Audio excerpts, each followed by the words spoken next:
The Treubig Show. This is the time for pleasant discussion in a thoroughly relaxed mood. Well, okay, hotshot.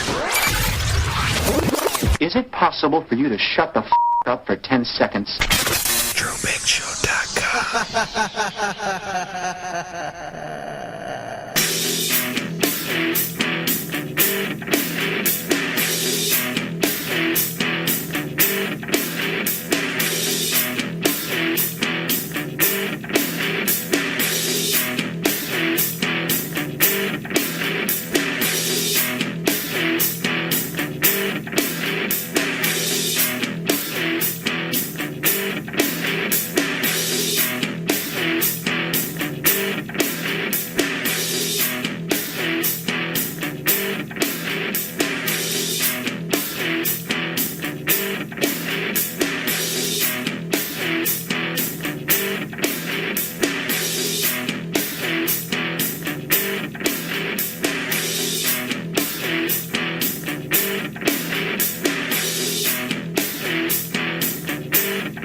What's up, everybody? My name is Treubig, the Treubig Show.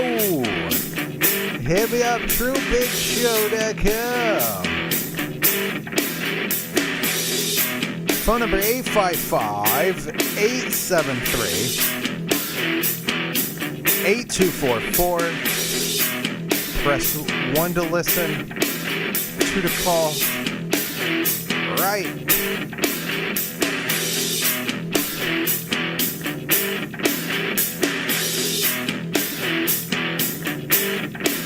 Broadcasting live, TreubigShow.com. Tune in, YouTube.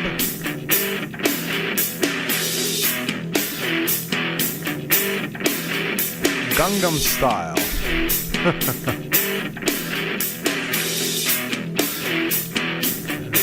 Gold is at 1,967. It's been hovering around 2,000 for weeks. You would have thought that it would have skyrocketed at some point past with all the money printing. But there has to be some sketchy shit going on. That's just my feeling. Some shit behind the scenes that you and I are not privy to. Some insider knowledge and manipulation. It's just, it's not a fact. I can't prove it right now. But maybe one day we'll know the truth. I don't know. I took Monday off. Thank you. I appreciate it. I had to. I had some shit to do. Actually, to be honest with you, I didn't sleep. Like the day before. I passed the fuck out, okay? I had to take the day off. Is what it is. The older I get, the harder it is to like stay up for days straight without it. And even with high levels of caffeinated beverages, it's still becoming impossible to function for days after a 2 days of no sleeping. I was going to say binge, but I'm not binging. I'm binging on no sleep. I used to be the king of fighting fatigue. At least that's what someone told me. That I was the best. I could stay up for days straight without even a cup of coffee. It was extremely difficult at first. You know, you get tired. You're like, oh my God, I'm drowsy as shit. I really need to sleep. If you battle it for a few hours and don't actually fall asleep, you're strung out. Things are blurry. You start to see things a little weird. The fatigue doesn't actually go away. It's just not pressing you to sleep. I guess is the what I'm trying to get to. It's there. It's apparent. You know you got to sleep. You're fucking tired, but your body's not forcing you to. Yeah, I don't know how to explain it. It's the only way that I can explain it. At least that's how my body has worked in the past. I haven't really had to do 2 or 3 days of being awake for quite some time, maybe a couple years. So maybe I just need to practice more. I don't know. I probably shouldn't. Sleep is good. It's good. It's healthy. You're supposed to do it every single day. Apparently. It is what it is. Hello. Oh. That's how we're going to start this. Hi. What's up? How you doing? But why you sound like you on the radio? Because you're live on Mix 92.3 Alexa, shut up. right here at Dingleberry in the morning. How you doing? Well, we are live right now reporting from the studio, and here we are. He's gone. He couldn't keep it up. Hi. Oh, that was a terrible thing to say. Hello. Hi, how are you? I'm fine. How are you? Good, you? Yes, awesome. So you have a load of books behind you. I assume that you've read them. No, you don't read books? Not those. A lot of those are like children's books. You might not be able to see them from here, but a lot of them are children's books. Oh, and you haven't read any of them? I've read a few, but not for a while. Yeah. Like The Cat in the Hat? Is this a live radio show? Or? Yes. You got a topic you want to talk about? Bring up a policy. That Oh, what? Bring up a topic or a policy or something. Definitely, yeah. So you're interested in politics? All right, sure. Yeah. Who are you voting for this November? Well, here's the thing about that. It's kind of that's not a productive question. Would you agree? Yeah, because people aren't going to change their camps. Well, not only that, you know, there's a billion reasons to vote for somebody and to not vote for someone, to like someone and not like someone. And when you say that you put your support behind this particular person, then it comes with all of the billion reasons that the other person either likes or dislikes about that person and doesn't actually describe anything that you have going on in your mind. Yeah, so I'll be more specific. For example, what do you think about like the Black Lives Matter movement? The organization or the cause? Both. I mean, The organization's terrible. do you think so? Yes. Do you agree? I don't think. I think BLM as a whole is great. I think there are factions of BLM like Antifa that yes aren't ideal, to put it mildly. But I think BLM as a whole, like the general movement in and of itself, is great, and I cheer it on, you know? So the founders of the BLM, Black Lives Matter, organization are self-described trained Marxist. I mean, I don't agree with Marxism. I just think here's the thing is that there is oppression within this country. I don't think this country is inherently oppressive, but I think that there is oppression within this country, and what that oppression manifests to is it disproportionately affects African American people. And yes, at some point, I think they certainly have a right to unite around this cause, and whether it's perfect or not is insignificant because I think what it's doing as a whole is amazing.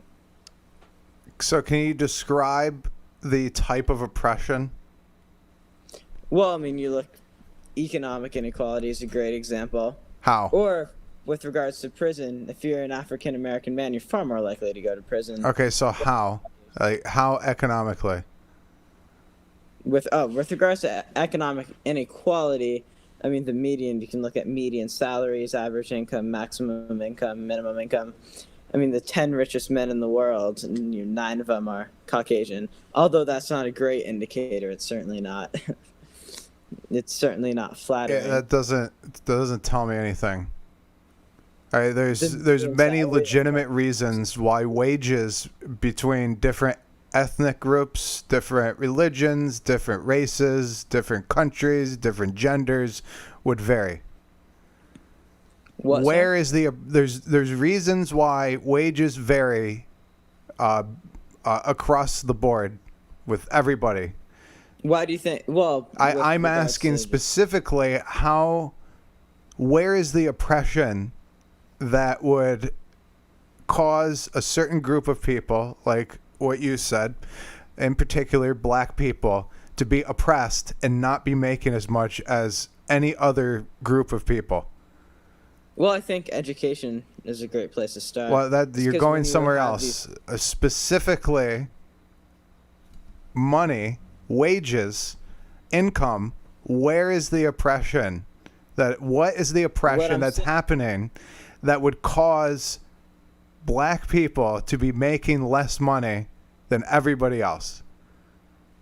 What I'm saying is because they start further back than the average Caucasian. Okay, so where is the oppression? That is where the oppression stems. Yeah, so what is the cause of the oppression? What white people are going to black people and saying, listen, you're black, so therefore you don't get a good education?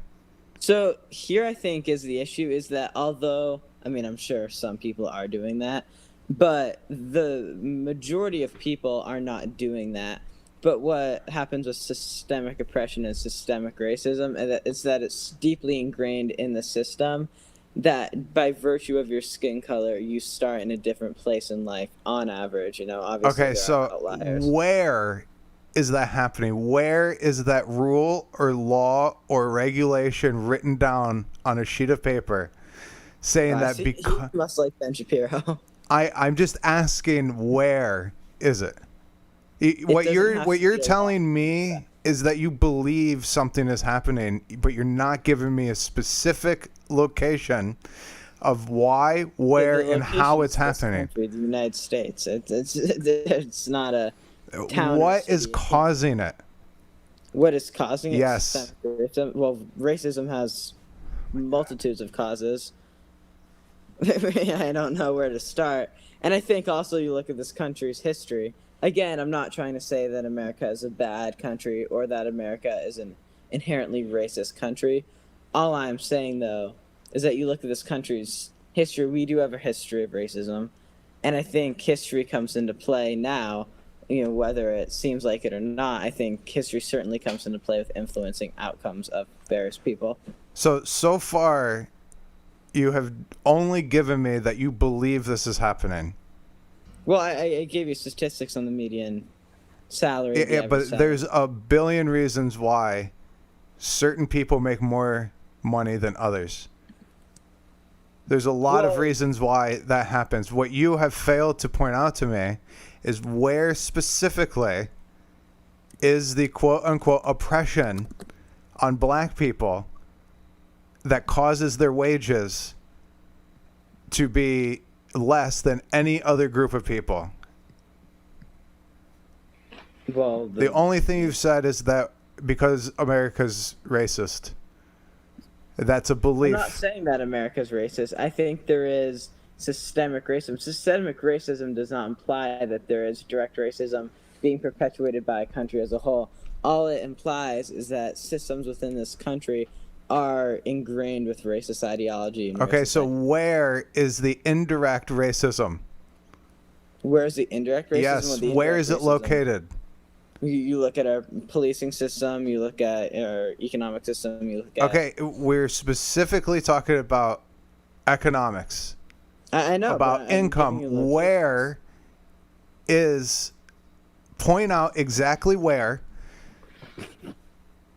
the racism is that causes black people to make less money than white people.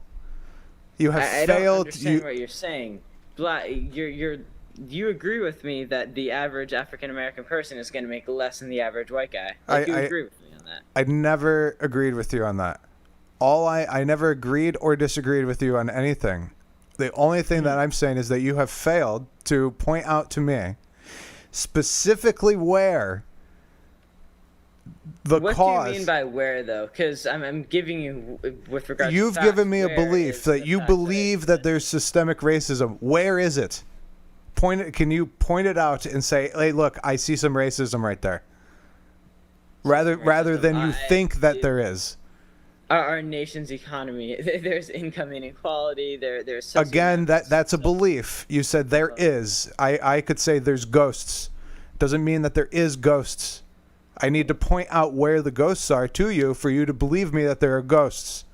Where is it happening? Lies in the finances. It lies in the fact that an African American person and a white person with equal strengths and equal skills and equal competency are just not going to make it equally as far in this country. On average, yes, there are people who do extraordinary things, but on average, it's just not going to occur. Okay, And so that's what you were saying is that white people are causing this. Where is this happening?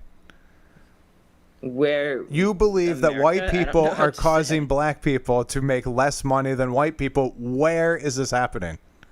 This stems where, with regards to location, it's happening across the country in every state, city, township. Okay, you still haven't described where it's at. Just saying it's everywhere. Just like ghosts are everywhere.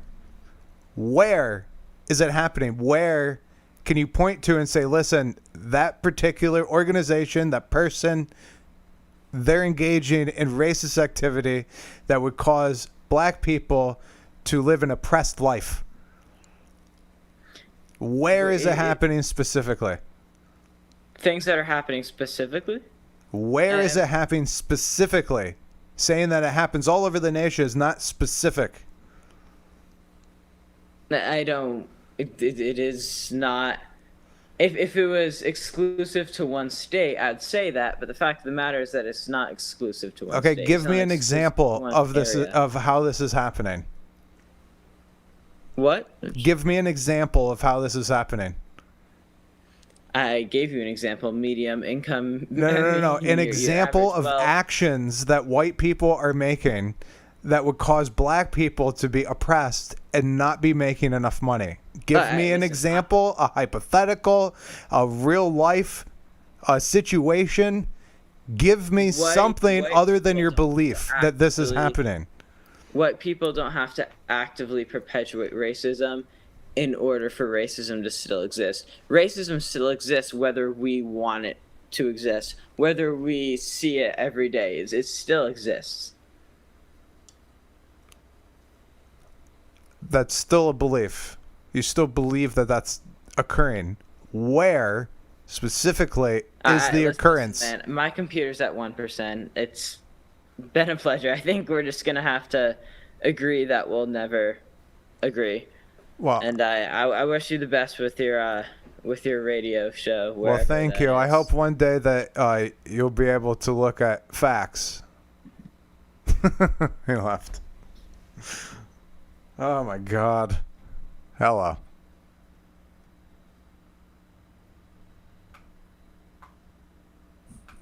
All right. Goodbye. Hello.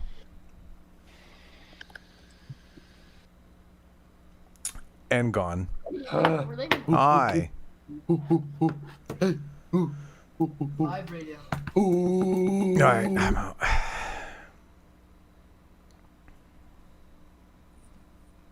Yeah, I'm moving on. Apparently. I find that rather interesting when I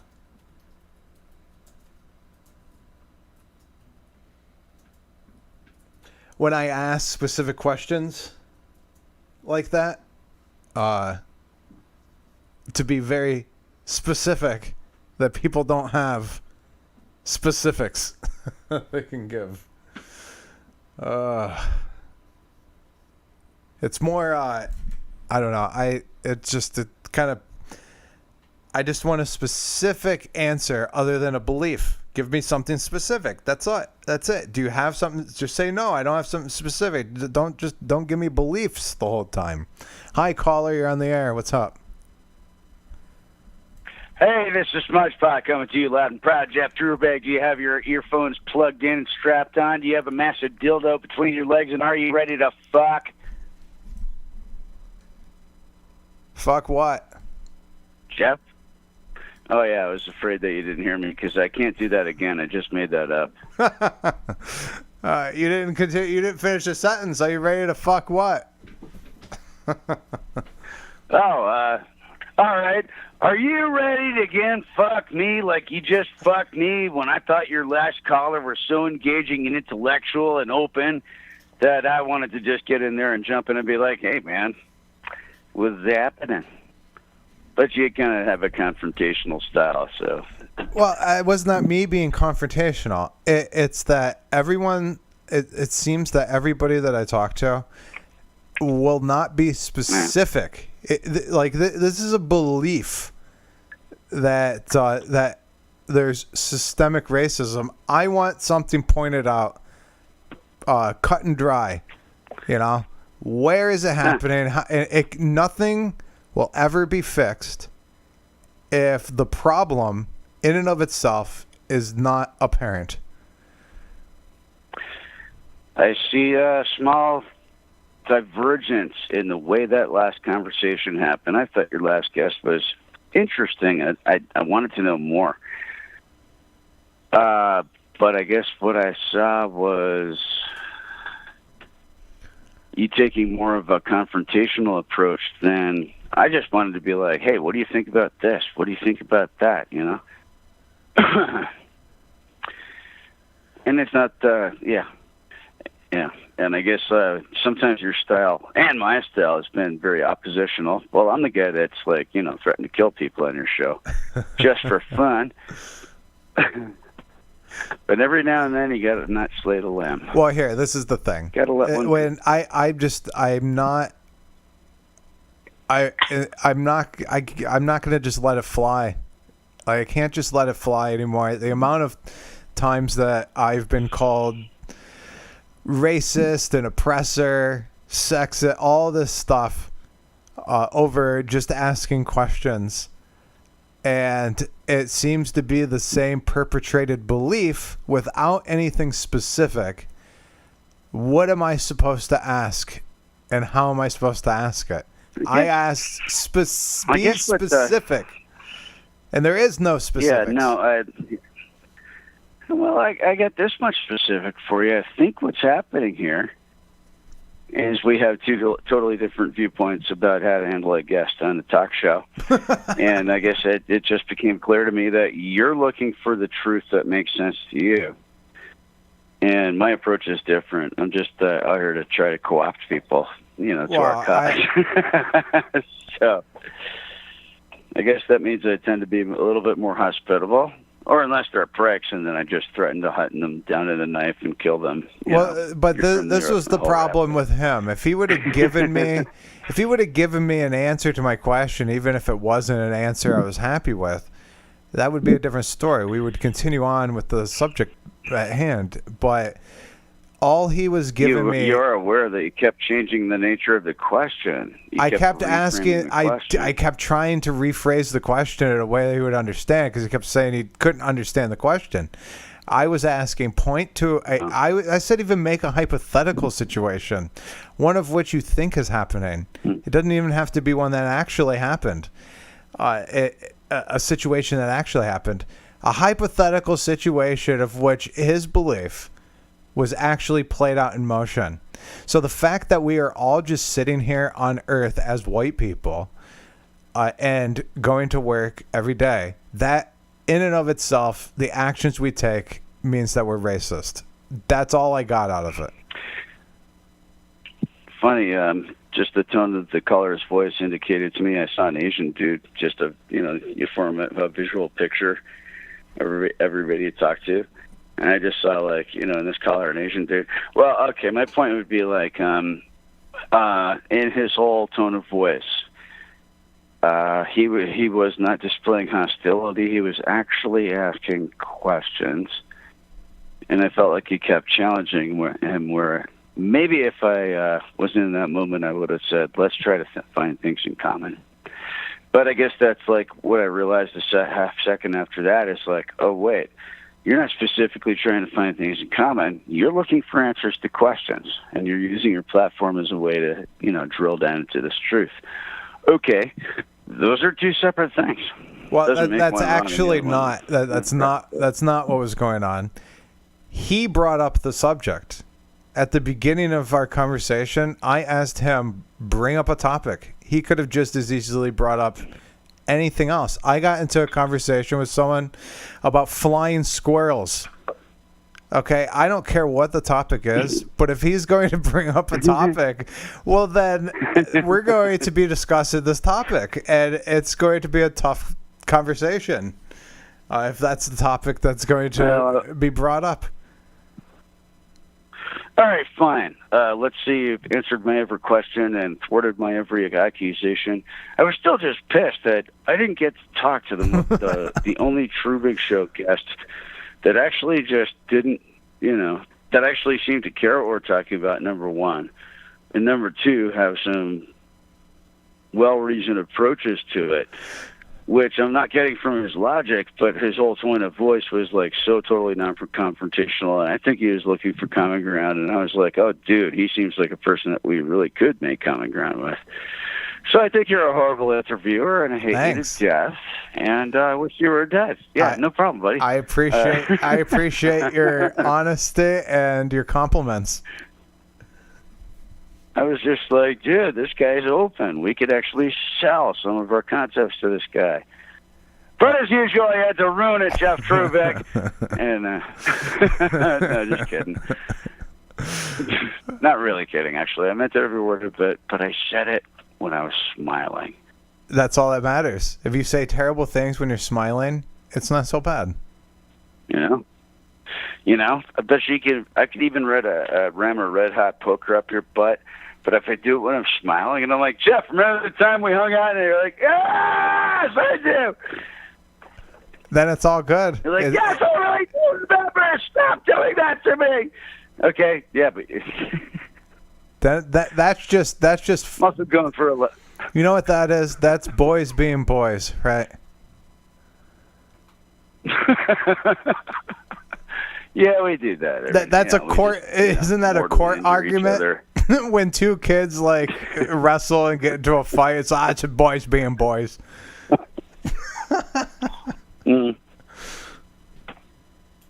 So let's just extend that to state-sponsored torture and burning people with hot pokers up their butts and stretching their arms and legs till they break off. Just like, also, remember the time we went to that bar? It was fucking awesome, right? Yep, that's how I felt, buddy. Right. Hi. Привет.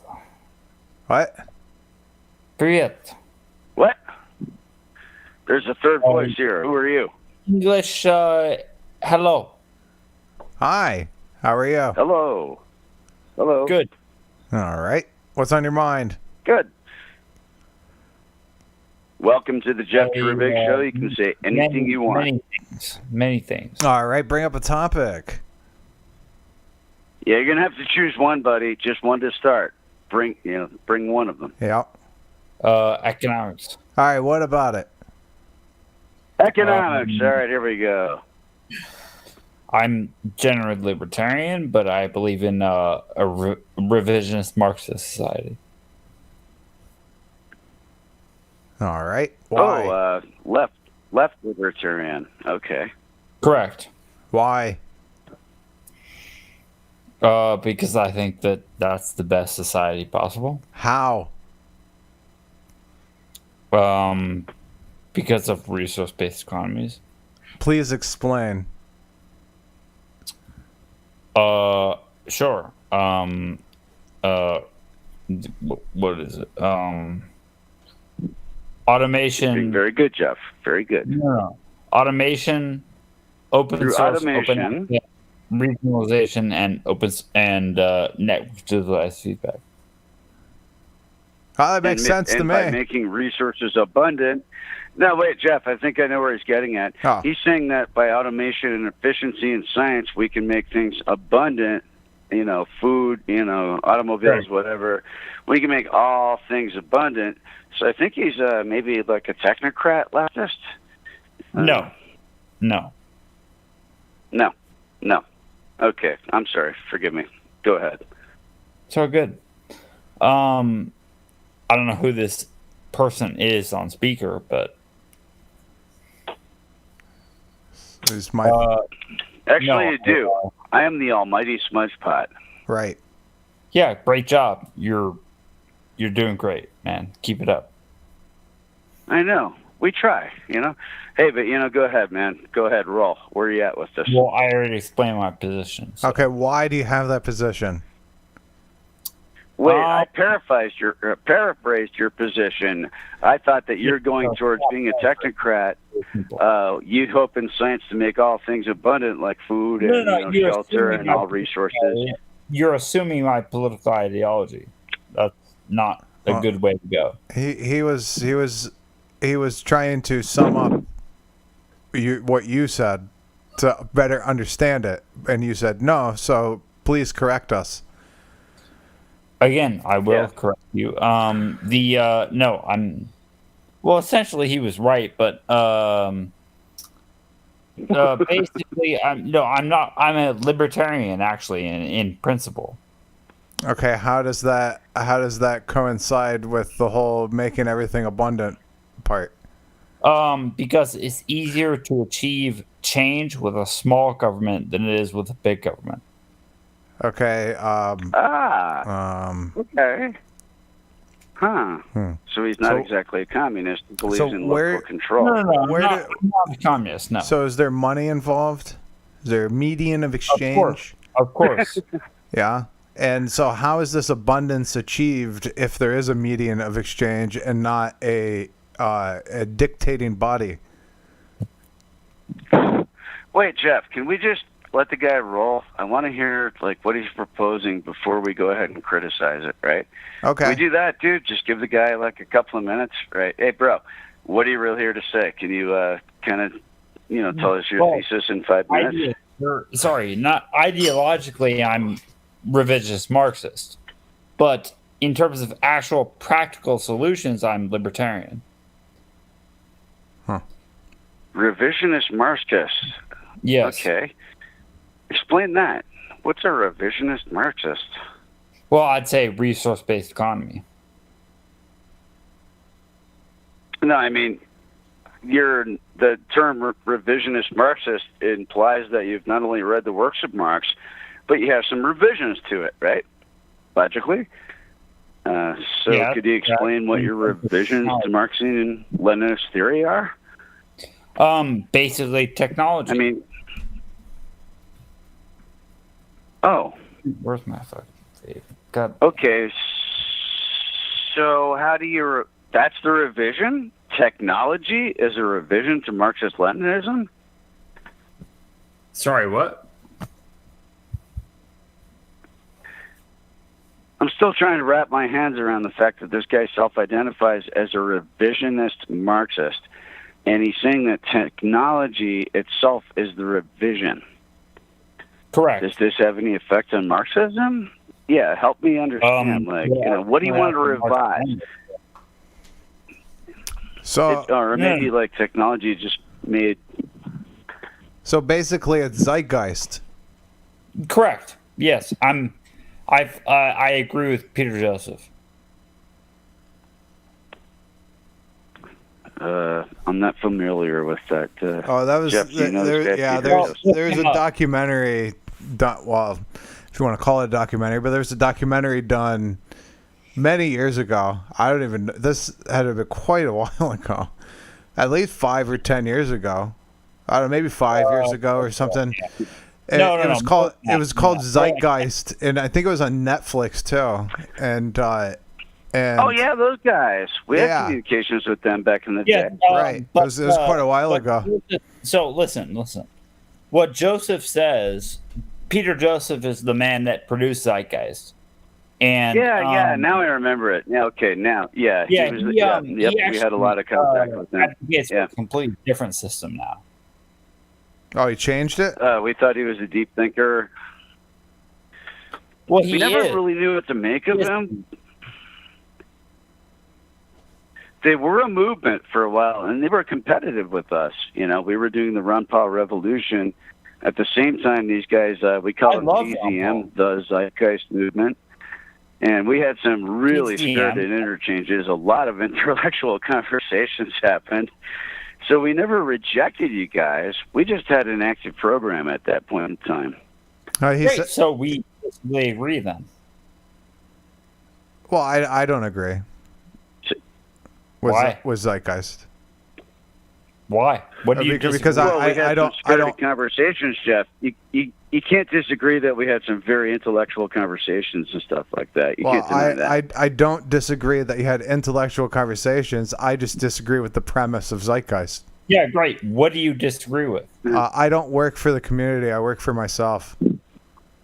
But you can still work for yourself and benefit the community. Yeah, I do that under now we're capitalism. getting somewhere. Yeah, I agree. Right. So that means that there's a median of exchange. You give me something I want, I give you something you want. Agreed. Okay. I agree. Zeitgeist was completely different. That was not the basis of it. That's why I reject Zeitgeist. Okay. Well, that's not the impression I got. That was the impression I got from this conversation is that you wanted a resource-based economy, and I told you I completely disagree with that. Well, it's fine, but under the transition economy, it actually makes sense. How? Through open source. Jeff, you're not going to believe this, but I might be kind of on this guy's side because we're basically in Arizona building what we hope is a format for intentional communities just to help people survive coming times. So maybe this guy and me have a lot more in common than you might expect. Well, he left. Oh, well, that sucks. All right. Will you please explain? God damn it, it's always my fault. Will you please explain his position? Because all I know is based off of what I saw in Zeitgeist, and I think there was two videos that were related to Zeitgeist that explain the resource-based economy, which I just completely rejected based on there's no supply and demand as far as traditional supply and demand with a monetary value. Jeff, you fucking genius interviewer. You know what? I wanted to find out too. But I guess, you know what? For once, it's not my fault. I guess I shut the poor guy down. Well, that's right. You came on here all high and mighty, and then you just shit all over this guy. Yeah, I did. Yes. Yeah, man. I was convinced that's what you were doing, and I came into the guy's rescue, but then I guess you decided that I, too, was shitting on him, so. This show has systemic shitting. It's a shitstorm, and we're all eating shit for breakfast. All and right. lunch is going to be great. What is for lunch? I don't know. I actually just wanted to listen to the guy and just give the guy some warm and cozy feedback for just being brave enough to express position. I would like to. I don't know where you get a guess from, right? I would like to as well, but I kept asking how and why, and and for him, giving him an opportunity to ramble on about it, and he didn't take the opportunity. He would say a sentence that contained 4 words, and then I had to ask another single word. He started to become real to me. He became personal. The more we got him to talk, the more real he was. And I'm like, how can I perceive you? And what I really want to do is rush up through the internet and wrap my arms around him and hug him to death. Well, great. Squeeze the breath out of his body. Just feel like I am strong, and I have you in my arms. Well, in all honesty, he was. He was pretty fucking drunk. He just looked completely trashed. And his shirt was like, oh, really? Yeah. I don't have the benefit. Oh, shit, I ain't seeing it. Yeah, I just heard. I don't know. So you really think I was a wreck? Well, didn't you hear the slurring? He was slurring in some of his answers. I couldn't, they're intelligible. Maybe he's from Europe. No, Maybe that he's was a not. Scotsman. He had this Drunk like Scotsman, in which case that's the normal state of his. he had this huge like wet spot under his chin on his shirt, so he had been like he had been drooling something as he was drinking. He missed his mouth or something like that. So not exactly an icon of our values. I would not. Although, I probably you wouldn't send him on the news to stand in front of a podium and recite anyone's values. No, not a good representation. Have you ever done that, Jeff? What? I've never been on video on your channel when I'm like drooling drunk, but I have definitely done it when I can do his voice. I've been we were slobberously drunk under. I mean, come on. We've I mean, really. Let's just not on video, only audio. Not on video, but on audio. But I think I make up for it. You know, you can definitely draw a visual picture. Right, that's the best Smudge part. As a persona, just being completely fucking drunk. Hi. That is the best part. Hold on one second. That is the best part of radio. Is the theater of the mind. How you doing? Hey, caller, go ahead. All right. What's on your mind? All right. Hey, what's your name? Yeah. No, please don't what's say your name. first? No, don't do that. Don't say your name. No, don't. No, What's on personally. your mind? Oh, she left. See, we were so decisive and divisive that she had to leave. Hello. We'll get it better next time. Yes. All right, moving along to the next hello suspect and goodbye. Hello. Hello. How you doing? I'm doing great. All right. Anything else? Welcome to the Jeff Treubig Show. I'm Smudgepot, and here with me is my co-host Jeff. You're on our live broadcast. Right. Have a good day. All right, dude. I couldn't continue. He revealed himself. He was a kid. Hello. What up, G? Oh, How you shit, doing? good, Jeff. What up, y'all? All right. Well, good. Have a good day. Wait, is that Jesse Pinkman who just said, what up, yo? Right. That was me, man. Yo, what's up, y'all? I don't got a even lot of know. love for you people, you know. Right. Break it down, yo. Hello. Oh, gone. Did you actually think I was Jesse Pinkman? I don't know. I left. Jeff, I actually have something to say for once. Hey, can I actually just... Hey, rich nigga, Jeff, I have ain't something that to my talk- type? Yeah. All right. Good. What up, cutie? Let's go. We on live radio. Good to know. All right, so wait, y'all. What? What's up, y'all? What's All up, right, cutie? I left. Hello. He was born in the country, right? I can't do the music. That's not. Wait, she just said she was on live broadcast. We should have fucking merged us. How did you let that No. one go? Some balls. She sounded Hi. How you doing? ridiculously young and sexy. Show me some balls. Some what? Some balls. No thanks. Anything All else? right, we got balls. We got all kinds of balls. What kind I'm of here balls for the you want? balls. AC/DC has big balls. Okay. I like big balls. They got the biggest Yeah, balls of them all. Right. Yeah. You got the biggest balls, really? You do? No, Like, ACDC. wait. Wow. She's got the biggest balls of them all. That's interesting. Yeah. Yeah. We'll go Oh my with that. God, When where'd did get you do them the from? change? How much you pay for I'm that? still Can young. you hook That's us up why with I'm a deal? looking for it. Huh? Can All you these hook us people up yell- with a deal? Can we get big balls like you? How much that cost, yo? How much that cost She like, laughed. to get big balls like that? Press the stop thing, but you press it like for really. Hi. Oh, she left. And goodbye. I thought she was awesome. We totally turned that around on She her. likes it. I thought she had big balls for just saying that. I'm like, wow, you're brash. Huh? Precocious. All right, dude. We're talking about big balls in front of all these girls. Hello. Cool. How you doing? That could be better. How so? It's a lot of people who aren't A lot of what? positively. A lot of people who aren't spreading positivity. Oh, how so? Like, what's the negativity that you're hearing and seeing? Just you have an opinion, people don't want to listen to it, and then they they either bark at you or they're black. So. Well, that was Oh, racist. wait, are you being alienated? Hello, brother. I'm another person on this channel, but are you being, like, alienated by people and stuff?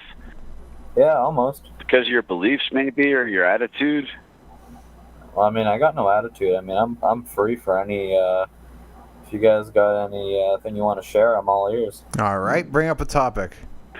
Yeah, we don't believe in wearing masks, man. We don't do the mask thing unless somebody says, "Hey, can you?" Like, we just walk into stores.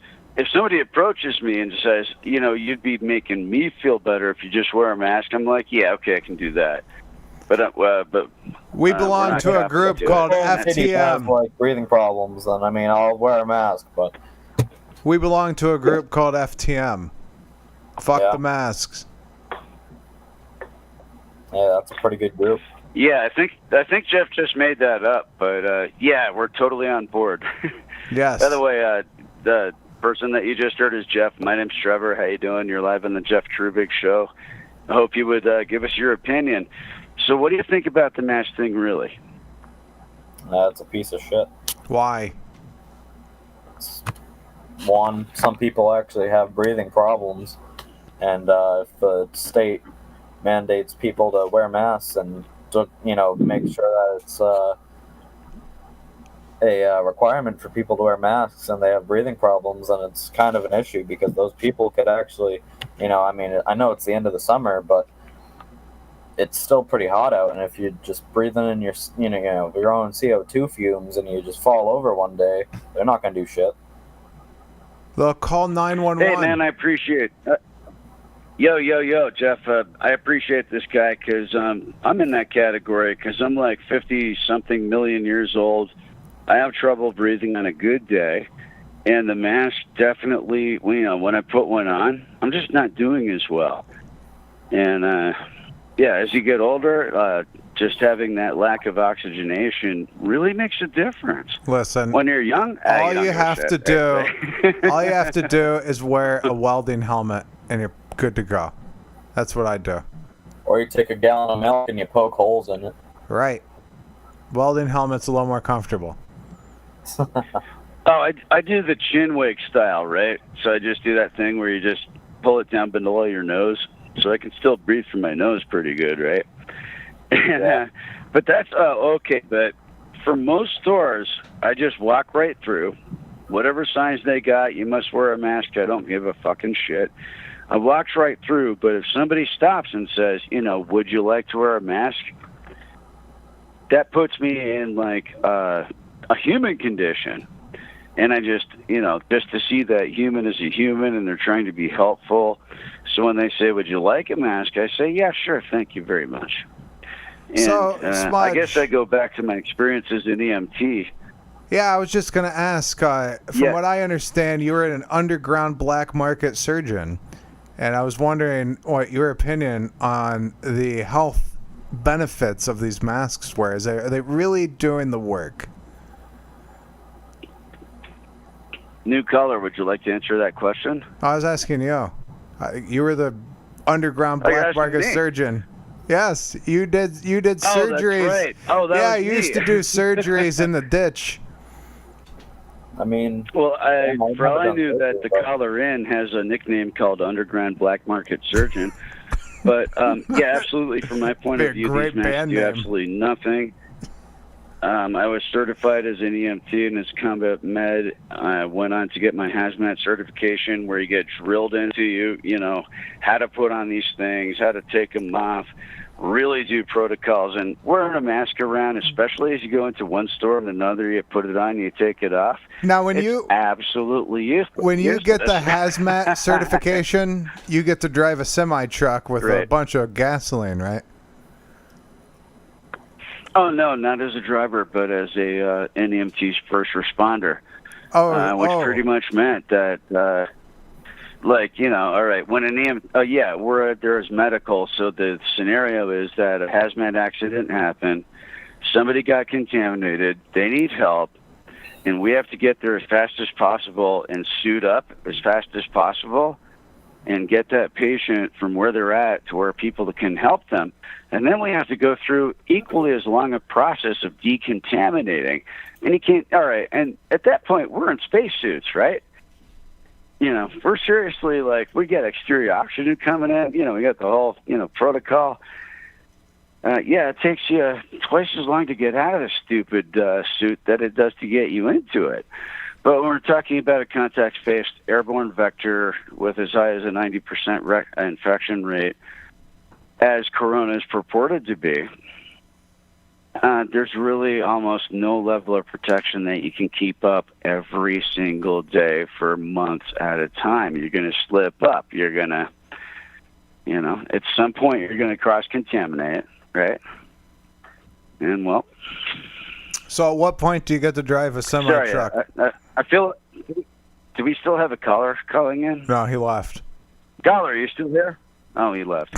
Oh, shit. Well, pity. But the drivers of hazmats, they actually have to go through the same decontamination procedures, and they have to decontaminate the truck, all the equipment. And again, you can see how many little places in a truck can a virus hide in, and yeah, you get the idea. So again, with like a 90% infection rate, or even an 80%, which has actually happened with the norovirus, we do get 80% infection rates on a closed cruise ship. Well, we also had one with COVID on the Diamond Princess, another closed cruise ship. We're not seeing 90% infection rates. We're seeing way below that. Give me a second here while I answer a radio call. Deb, this is Trevor. Go ahead. Hey, Mark just got home, and he's got to get up early tomorrow and leave again early. So he's probably going to go to bed early tonight. Appreciate you calling me back, Deb. Trevor out. We'll shoot for tomorrow night when he gets home, okay? Loves you bunches. Thank you, guys. Loves you too, bunches. Thank you. 10-4. Sorry about that. I'm broadcasting live. I'm broadcasting live from Windy Hills Ranch, where I happen to be the security director once again. I'm always the security director every place I frickin' go. Why is that, Jeff? Why? Because no one would ever stab you. If someone came at you with a knife, they'd put it away. But that's because I already told him I have a tomahawk, which is even better than a knife. Oh, that's why. You got the big guns. Okay. That's why I don't have to take every challenge. They're like, I'm going to stab you. I'm like, dude, I'm going to chop your fucking head off. Yeah. Actually, I'm going to start with your arms. Actually, let me just chop off your toes, and then we're going to work your way up to your ankle. Okay, this is going to be great. Anyway. Wait, just like what were you talking about? Just like what's the movie? Just like Hi. Some evil person that I don't want to think about. Yeah. No, it's a movie. The Holy Grail, Mighty Python, when he gets all his arms and legs chopped off. Is that a good movie? Is that what you're referring to? He's like, come back here, you coward! I can still bite your ankles. Hi. Uh-oh, live radio. Right. How you doing? Hello. I'm all right. Hey, baby. All What's right. up, y'all? So what's on your mind? Bring up a topic? Do you like daisies? Daisies? Like Daisy Duke? Or the Dukes of Hazzard? She was a good daisy. No. I like that daisy. Flowers. Oh. Oh, yeah, I'm a minor. So? Y'all, I'm bound to y'all be back. Good night, cutie. Hello. My back hurts. Hi. You said hello. Hi. How you doing? I'm doing fine. All right. What's on your mind? I don't know. All right. That's a kind of plain-minded. Is that a good thing or a bad thing? It's a good thing. How? Because I don't know. I'm not thinking about killing somebody. When you're not thinking of killing somebody. Yeah. Well, I guess that's a good thing. Yeah. So what what happens when you're not thinking? Like, what does your mind do? Does it just stare? It does. Yeah? It does. Now, after the staring session, when you realize it's happening, do you feel a sense of accomplishment or just a waste of time? I don't feel nothing, honestly. You don't feel? No? Do you want to feel? I don't really care. I'd rather be numb than feel pain. Yeah? Yeah. I don't know. I kind of want... I would like pain better. I don't. I've been through it a lot. A lot of pain? Yeah. Now, physically, mentally, emotionally? All three. All I three? was in a toxic relationship. I got, like, hit and stuff. Well, that ain't good. Yeah.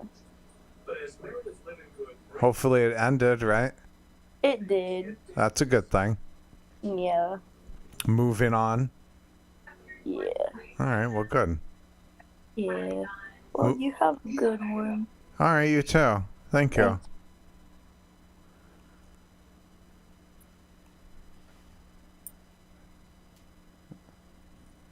All right. What? All right. How you doing? Live radio. Right. What's on your mind? My boyfriend. All right. Hookers and cocaine. Very nice. I like the white hookers. I like the Mexicans. I like the Latinos. I like the cocaine, the white one. You know, like thing you snort, and I like the Any other color cocaine? the orange cocaine. Yeah. The blue one the best. The blue one? Yeah.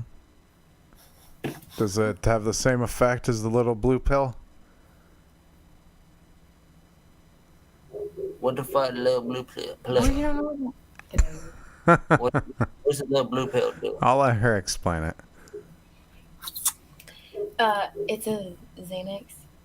Oh, Xanax is white, man. No, it's not. Not What? always. What the fuck? Hey, bro. Watch this. I'm about to pop. I'm about to show you a pill. I'm about to pop real quick. All right? Grab it out of here. If you can guess what this is. Yeah, I don't do pills, so I wouldn't know. You could care less, Greg. Huh? You could care less. You could care less. I would care less. It is what it is. Yeah. Well, have fun. Yeah, I'll try. All right. Bye. Hi. You know, you like Trump? Anything else? What? Anything else? Do you like Trump? Anything else? I asked you a question. Yes. All right, what? Do you like Trump? Anything else? Yeah. What? Do you like Biden? Anything else? Yeah. What? Do you support gays' rights? Anything else? Exactly. You don't want to talk about that. Do you support black rights? Anything else? Yeah, exactly. You don't want to talk about those subjects. Why?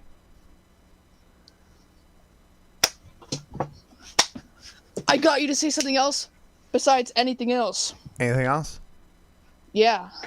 What? You like my dance moves? No. So you're on live radio, right? Right. Like, so it's radio, so they can't see what I'm doing currently. No. Good. Because what you're about to see is not anything bad. And gone.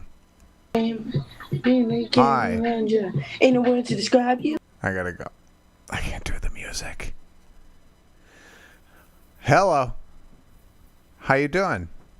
Good. Good. What's on your mind? Nothing. All right. I just talked to someone who had the same answer. And I asked her, so what does that feel like when your mind doesn't do anything? And do you just stare at the wall? She said, yeah, I just stare at the wall. And I said, all right, well, when you realize you're just staring at the wall, do you find the time that you did that productive or just a waste? She didn't really have an answer. So what is your answer? I don't know. Okay. Hang on. Hello. All right.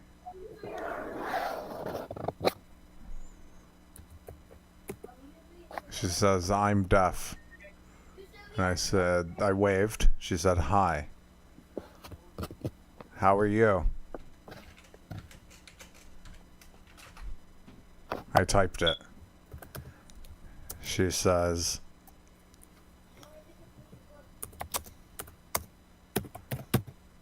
good. And you? Good. I type. Stranger is typing.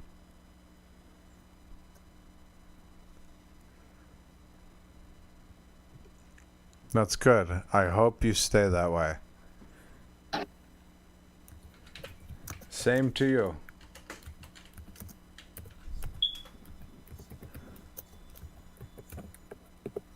Well, have a very blessed day. You too.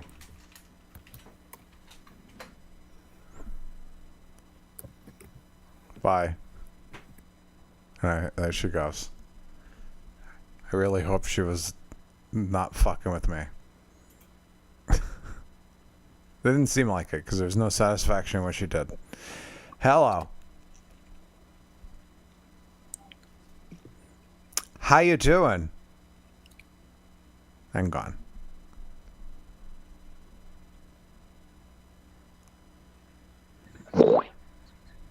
Very nice. Moving right along. Hello. I understand. Hey, where else are you live radioing right now? Everywhere. Is there a website that I could tune into? Yes. You only live radio on this one website? Yes. That's spectacular. Right. Anything else? Well, you're the one that's hosting the show. Right. And I just asked you a question. Oh yeah, I'm very happy here where I am now, and I'll be happy to answer whatever questions you have for me. All right. I got a question for you. Shoot. Anything else?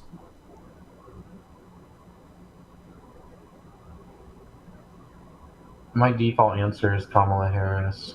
Why? Question mark. She's a really good person. She listens, and she has shown a lot of improvement over just a few weeks after being announced as the VP. I feel like a lot of really major changes have happened. Today, Biden called out the Trump administration and said, "Where is your plan? It's been months now, and they don't have a distribution plan." And then he finally released his plan today. Oh, it just so happens that after Biden tells you his plan, your plan suddenly gets released. And then you say, you've been working months on this. Maybe you've been thinking about it. Maybe you've been dreaming about it. Maybe other people in your administration have told you what to do and you've just ignored them. But why is it that it's September now? The pandemic started in January. It's been 9 months, and he just now is releasing a distribution plan after Biden called him out this morning. And his plan literally is a copy of what Biden said live. And you know it's true because they have all the timestamps and everything else. It's just ridiculous. He's trying to take away our health care.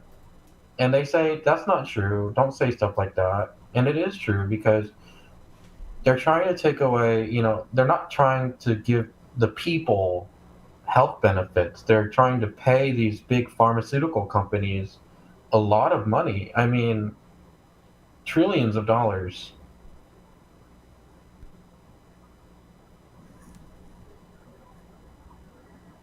So what exactly did Biden say? I mean, I'm not going to quote him that much. I forgive Trump for most of the things that he says, but I think he's just worn out. There's so much fatigue from not being in this weird circuit that he, now has to find himself in. And I think that, he deserves peace of mind and he needs to go back to doing what he's best at. He said he was going to make America great, and if he was going to run the country like a business, like he promised a lot of Americans, all the people who aren't working right now, they can't receive money, they haven't received even unemployment. His unemployment numbers are all like he's not lying, they're real numbers, but they're wonky. Unemployment numbers aren't bad because as long as you're reporting some form of number, that's better than nothing, because the people who don't apply for unemployment don't get unemployment benefits and they're not reported. So how the heck are we going to know to help these people? They're not encouraged to apply for these things. They're not encouraged to do it because the people who distribute these things know that we can't afford it. But that's the thing. Like, we can afford to fly him all over the world. We can afford to send rockets to space. For what reason? But we can't fund healthcare for people that are dying every day. This was Joe Biden, March 12th, 2020. We will lead by science. The World Health Organization now has officially declared COVID-19 a pandemic. Downplaying it, being overly dismissive, or spreading misinformation is only going to hurt us and further advantage the spread of the disease. But neither should we panic or fall back on xenophobia. Labeling COVID-19 a foreign virus does not displace accountability for the misjudgments that have been taken thus far by the Trump administration. Let me be crystal clear. He knew about the virus in January. The coronavirus does not have a political affiliation. For him to close It will infect Republicans, Independents, and Democrats alike, and will not discriminate based on national origin, race, gender, or zip code. He's so stupid. We'll touch. What?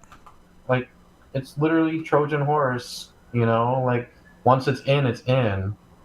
He should have acted in January if he knew it was killing people. It killed 2 people in January. He should have done something about it. Who? Donald Trump. He did. What did he do? He stopped travel. 3 months later, think about all the people who had already passed away. When? It was in January. Biden would have put in that plan in January. Yeah, he did. Trump did. And Biden called him a xenophobic. Because he was calling it the China virus? No, because he banned travel from there. Where are you going with this? I'm just letting you know what happened. Yeah, but let's go back to the president, not March 2020.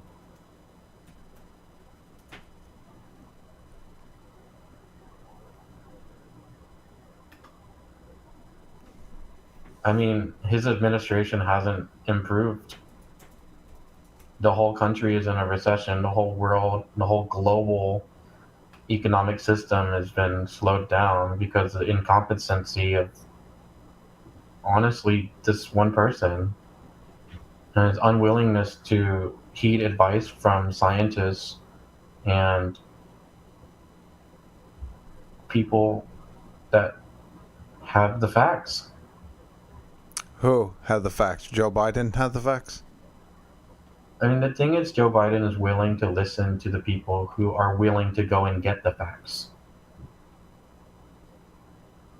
Nobody's asking Joe to be a scientist.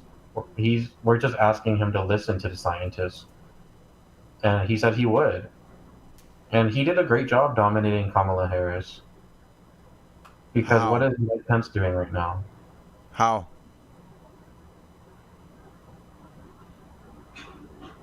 He's going to rallies. He's encouraging all these people to gather in masses, knowing very well that we're going into flu season. We're going into all this other stuff.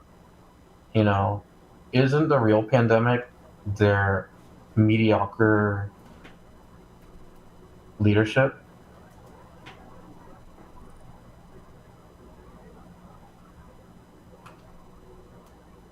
I have no idea what you're talking about. Oh yeah, ignorance is bliss when thousands of people are dying every day because of a disease or a virus that, you knew about very early on and, didn't really seem to care because you didn't think it existed. And lo and behold, it does. And all of those people who had the virus, contracted the virus, survived it, luckily, gracefully by, whoever willing be, and they now have possibly underlying conditions because they might have been bedridden and like have tons of lung scarring, whatever else. We So don't know. when should he have stopped travel to the United States? That's the thing. He only needed to close certain cities because they only needed to go and get the travel information and say, okay, the virus broke out during this time. This is when we found out about it. This is where it has hotspots. We're going to close it here and we're going to narrow in on it and stop it from spreading. It shouldn't have killed as many people as it did. And he's over here saying, well, 2 million people should have gotten the virus or whatever. And like this many people could have died. Well, so when should Trump have stopped travel from China? Travel from China? Yes. He shouldn't have stopped it. This is not anything to do with Why? China. Yeah, it does. It came from China. Europe. Sir, are you aware that Chinese people can travel to Europe? Are you aware that Europeans can travel to Russia? It's not just about the US and China. When should people have stopped traveling to the United States? They should have stopped the minute they found out about the virus. When? The minute they found out about the pandemic. I mean, obviously, we already stopped. So why do you keep badgering? I'm asking when. You said he didn't start till March, correct? I mean, how am I supposed to know? I know when I stopped. Stopped what? Going outside and going to businesses that weren't doing the CDC. No, I'm specifically asking about the ban on traveling. You said that I played something of Joe Biden from March, and then you said that Trump should have closed traveling before March, right? Of course. Yeah. When should he have closed traveling?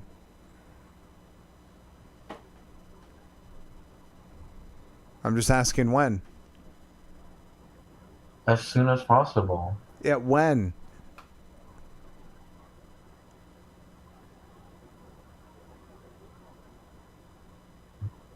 I mean, I would have done it a little bit after February because think about it. Even the Chinese government, they had to stop their New Year celebration. They stopped almost everything. That shows you, like, oh, they handled it pretty well. But he's over here touting that they don't even have the correct numbers. Well, I don't know if you've seen the news, but they have all that PPE and they have the factories that can manufacture all these things in bulk. Well, Trump stopped travel in January, and Joe Biden called him xenophobic. Because he was calling it a China virus. No, because he stopped travel.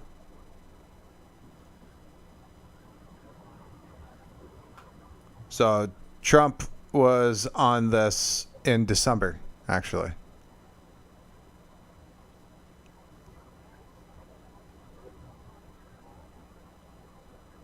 I'm just giving you the facts. I mean, the reports emerged that China is investigating a outbreak of respiratory illness in Wuhan. Trump's aware of it. January 6th through 8th, CDC issues a series of warnings. Obviously works under Trump. January 16th, CDC says U.S. will screen passengers arriving from China, Wuhan specifically.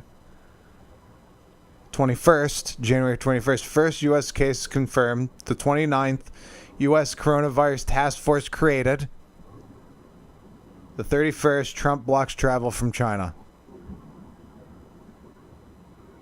He had been working on it all of January. How? Why hasn't it been handled? It is handled. I don't see why is it not handled. Then it is being handled. Well, you made a bunch of claims that now you're retracting? Question mark. No, I mean, if it's been handled and it's being handled, then it must seem like the scientists are doing their job. Oh, what? So everything you just said was a bunch of malarkey? I have never received a COVID-19 test from Donald Trump. I have never seen him. Donald Trump's not going to come to your house and give you a COVID-19 test. Then he must not be an essential worker. Therefore, he must, why do we even need him? Why do we need Biden?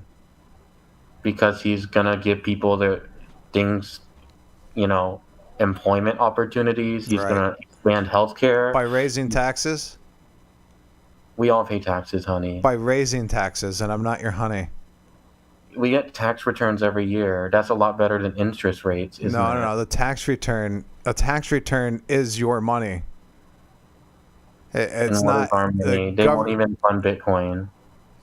Government doesn't just give you money in a return. They're refunding because they stole more than they should have from you. That's what a return is. Just in case you didn't know. I mean, it's not just free money. Yeah, but do your credit card companies pay you back when they steal too much from you? No, the difference is that I signed up. I don't have to have a credit card.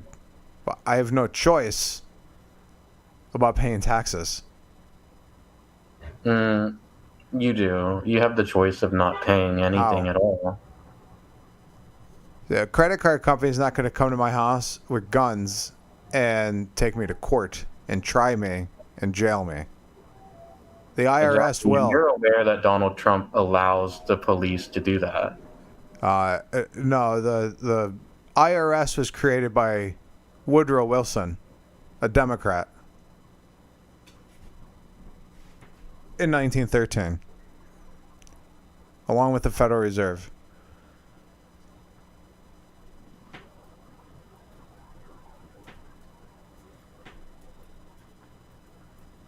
Donald Trump did not create the IRS. The Democrats did.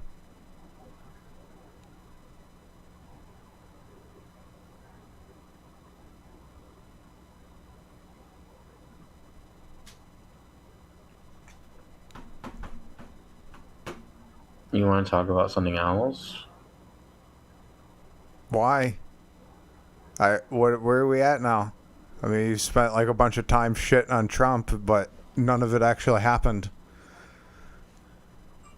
Sir, I work every day to make things happen. That wasn't the point.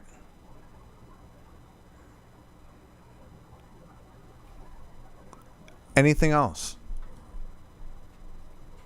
Yeah, I have plenty of things. I think all states need to legalize cannabis. Whatever. I really don't give a shit. Oh, it's a taxable business that could bring revenue and income for a lot of Americans. Thought you didn't like taxes. Well, people are willing to pay to get the substance. So No. The majority of people are not willing to pay. It's that they're not willing to go to prison. Because it's illegal. Yeah, it's extortion. And you're aware that they only, attack like minorities and stuff like that. I don't understand what you're saying. Exactly. It's every time people of color come up, white people just go deaf. They're so ignorant. Just cut off. No, I really don't understand the point you're making. Exactly. That is my point. That's your white privilege showing right now. Right. That the combination of words that you put together did not make sense to me, and I am asking you to phrase it in a way so that I can understand where you're coming from, and because I did that signals to you my white privilege and how racist I am, because the combination of words you put together did not make sense.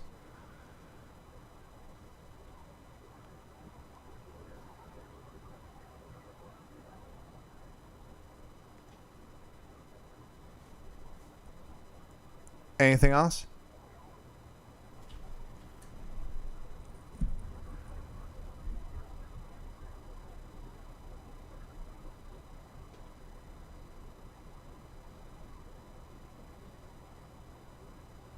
I'll take that as a no. Good day. Jesus Christ. Hello. What's up, brother? How you doing? I'm good. How the F are you? I'm well. I can't swear. Oh, I don't give a shit. Wow. You're right. What the... So what's on your mind? Bring up a topic. Bring up a policy. Whatever you want. Oh, man. I feel like blueberries are really getting neglected in this country, man. Yeah? Yeah, come on. Like, I mean, how often when you talk to somebody about fruits... Here's the thing about fruits, man. Like, when people talk about fruits... Most of the time, the mango gets the spotlight. You know, the mango gets the spotlight. You'll hear about strawberries, but no blueberries. Blueberries are kind of like neglected now. All right, so here's the thing. Yeah.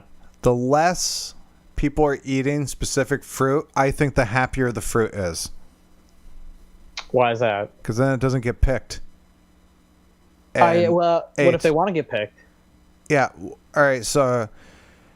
Do you think the deer, the antelope, likes being hunted down like an animal? And its flesh just torn off of its neck as it gets eaten alive by the cheetah? You think it enjoys that? You think that's the equivalent to picking a blueberry in the blueberries world? Yes. Like we're the cheetah? Absolutely. And the blueberry is the antelope. I think it's more like an antelope being hunted by a human and killed humanely versus viciously. How is it humanely? You pick it off the tree, then it's dying from that point forward. No, it's dead at that point. No, it's like if we were to put you in the guillotine and lop your head off, you'd still be alive for a little bit longer. It's just that the blueberry lasts a little bit longer afterwards than you in your head. It's like a chicken. When you cut a chicken's head off, it still runs around. You know, the faculties are still there. It's just a little disconnected. I don't think it has the same nervous system. I don't think it has the same nervous system, nor does it have the same internal organs. Well, it's just a little disconnected. That's about it. Yeah, which is okay. I think it digs it. You think it digs being disconnected? Rather than slowly rot and die on the tree over. You know, with the rate that Elon Musk is going, we could cut your head off and then make the transmissions from your brain to your body wireless. Mm-hmm. And you would be able to operate your body from your brain without your head being attached to your body. Yeah, which I'm not opposed to, really. Really? You would like to have a detached head? Yeah. Now, just like the song Detachable Penis, you think it would work well like that as well? Who's that song by? I don't remember. Detachable penis. Well, I'm gonna have to look this up because that sounds like something I need to be aware of. Detachable penis, huh? Yes. Oh, King Missile. You are correct, King Missile. Yeah. Detachable penis. So, you think a wireless penis like that would be great? Yeah, man. Because then you can when you think about it, you can detach your penis and like huck it, like through the air, like a hot dog, kind of. Yeah. What purpose would that serve? What do you mean? You're hucking your dick through the air. That's fucking awesome. Now, could you like curve it in the way of like a frisbee, like a boomerang? Yeah, a boomerang maybe. A frisbee would be kind of hard. It would have to be especially long. You know what I mean? Yeah. Well, it's detachable, so that you can get different attachments. You could get extensions. Yes. Yeah, that's true. But you would also, I guess you would also have to get like a foreskin extension as well, because you would need to put one end inside of the foreskin of the other end to make it a circle, Yeah. But even then, it's not really going to fly like a frisbee. Well, I mean, there is skin grafts. I guess they could take skin from your ass and make like a wingsuit for it. Yeah. Kind of a thing. Yeah, like a flying squirrel. But yeah, they could do that. Yeah. No, I'm not stopping them. You know. Right. Oh, that's What is interesting. there like some weird moral opposition to that? You know, like I don't know. I don't know. And I would assume not. Now, what electronic devices do you think that you could install into your detachable penis? Maybe like a detachable penis drone would be kind of cool. Yeah, that would probably be on like the bougier side of detachable penis accessories. How? Why? Well, I feel like drones. Well, then again, yeah, drones are very accessible now. They're like $50 buying them at Walmart or something. You could strap a webcam to the head of your detachable penis drone. Yeah, that's true. You could, yeah, no, a GoPro. A GoPro, yeah. Attach it to the head of the penis and Right. give it like some paper airplane wings and stuff, and have it like soar, kind of, you know. You'd be that'd be interesting. You could call it Dick Cam or something. Post videos on YouTube of Yeah. the penis view. Well, it'd have to be some sort of play on GoPro. Yes. Yes. Go dick penis or something. Go dick. Go dick penis. That doesn't make sense. Right. Go flow. That would be a detachable vagina. Oh. That'd be weird. A detachable vagina? Yeah, I don't know how you would go It'd be about kind of like a black hole, like flying in the just air. a void. And it just makes like a low humming noise wherever it goes, like kind of a thing. That would be creepy.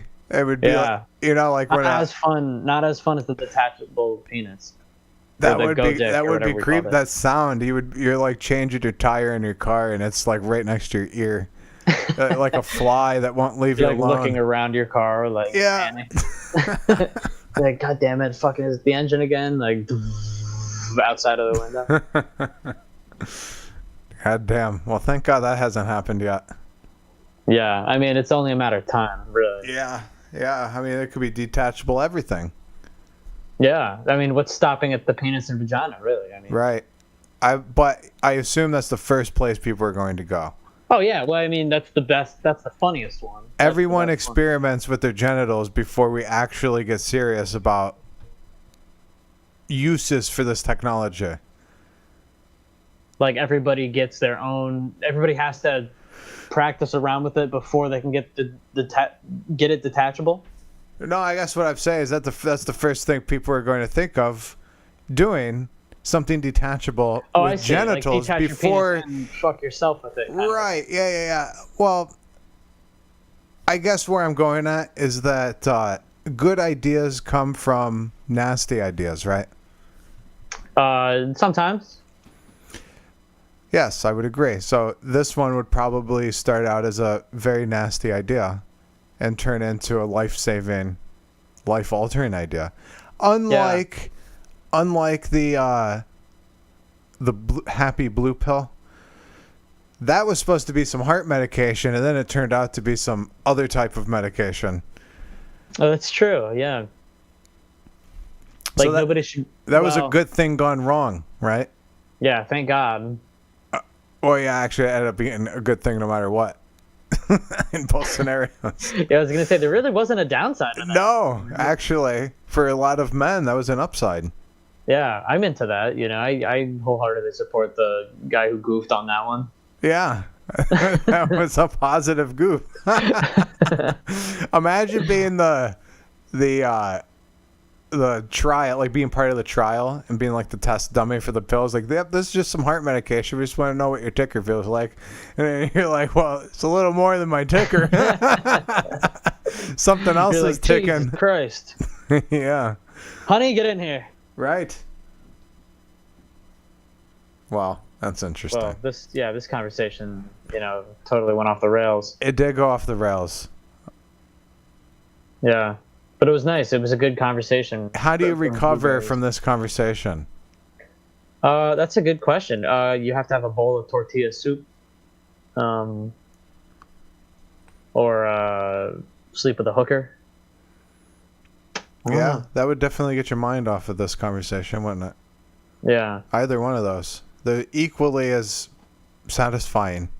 What do you think John Cleese would make of it? I don't know. Yeah, I'm not sure how he would react to the conversation. You know, like I don't know if he would think it was witty enough. I don't know if he would think it was written properly, which it wasn't. Yeah, but I would like him to kind of like shadow in on this conversation and just give us pointers or something. You know, not even just about like features of the detachable penis or the merits of blueberries or any of that stuff, but critique the actual conversation itself. You know, like the formation of our discussion and the flow of it and just how it progressed to where it was. And I want him to like give me pointers and like just have him say, oh, in the middle of it, just kind of slap your dick a little bit around or something. People need that wow factor. So rather than it being an intellectual, all in your mind conversation, it actually becomes physical. Right. Yeah. Like, well, I mean, yeah, actually, no, for sure. Like I would whip my dick out on camera and just kind of slap it around a little bit. Start like slapping things off the table. With my dick? Yes. Yeah, no, absolutely. Why not, And then, well, see, that's a good experiment because then you could say, see, if it was detachable, then I wouldn't need to be hopping around the room. I could just swing my arm rather than having to flop around like a fish. Yeah, that's a good point. It's all about how you sell it. You have to sell it to somebody. Yeah. You want to make that big money? $1 million, kid. You're gonna make me $1 million. So you have to go into the boardroom and show them examples of why a detachable penis would be a good idea in front of all of the business people, all of the investors that could possibly be investing into this project. Right. Well, you can't have it just be like a description. You can't just walk in and just be like, "This is what I'm thinking," Well, that they're all thinking we need a visual. How does this work? Yeah. And there's only one way to really convince them. You gotta get Mark Cuban. You have to win the first season of Shark Tank or whatever it's called. Right. This is where this idea should go. The detachable wireless boomerang drone penis. All the other judges there. This is ridiculous. We're not even interested. I'm not even going to give it a second thought. And then Mark Cuban. I like the idea. I like where you're going with it. I like how you came up with it. I like where you're coming from with it. I like that you got the gonads to bring it up to me right now. And I want 75% of it. In fact, we're going to call it the Cuban dick. Right, the Cuban dick. That's funny. That brings a new meaning to a Cuban, having a Cuban. Yeah. Should be referring to a cigar, not the people in this politically correct, sensitive time. Yeah, it would take over as the dominant Cuban product. The Cuban Missile Crisis. That would be the perfect name. Yeah. The Cuban Missile Crisis. Right. Oh my God! It's coming right for us. That's true if it's a drone. It's coming right for us. Hey, where can I listen to the live show? All right, so give me one moment. Okay. And we'll do this officially. Okay. All right. I have not done this officially today.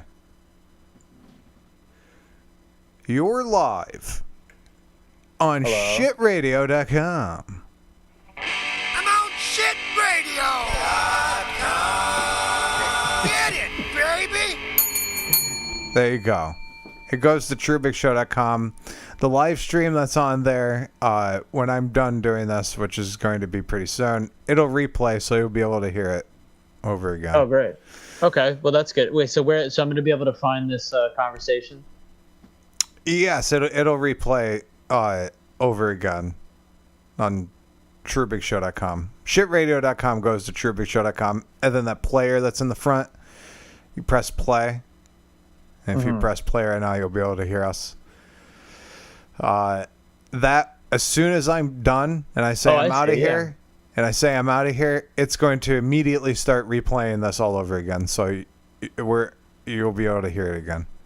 Oh wow, that's interesting.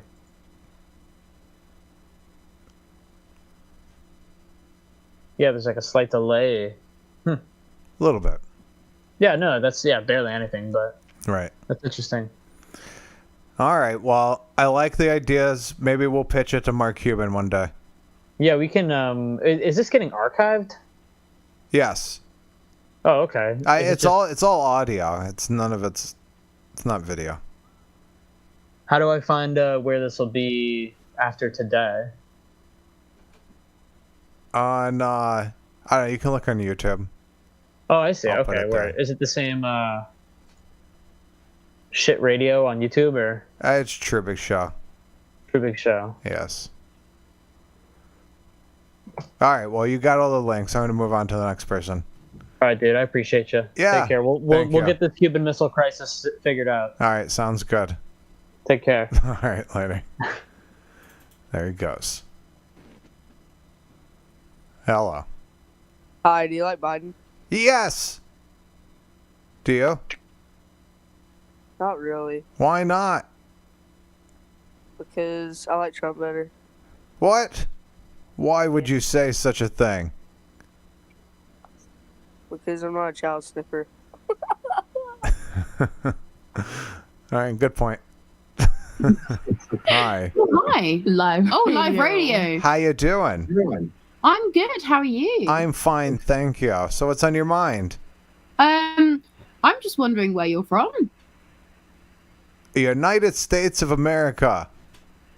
Do you have a state in particular, or is it very like Just the whole nation. You just love a it. surprise? Ohio. Oh, Ohio, nice. We're from London. London. Very Yeah, nice. How is it in London? Cold. Yeah, Very- already. Yeah. Well, I think you're a little more north than I am. I think we're. I mean, I found geography. I don't know. I never did that. I think you're a little bit more north than I am. I mean, maybe. We'll roll with that. So, are you actually on live radio? Yes. So what's on your mind? You got any topics you want to bring up?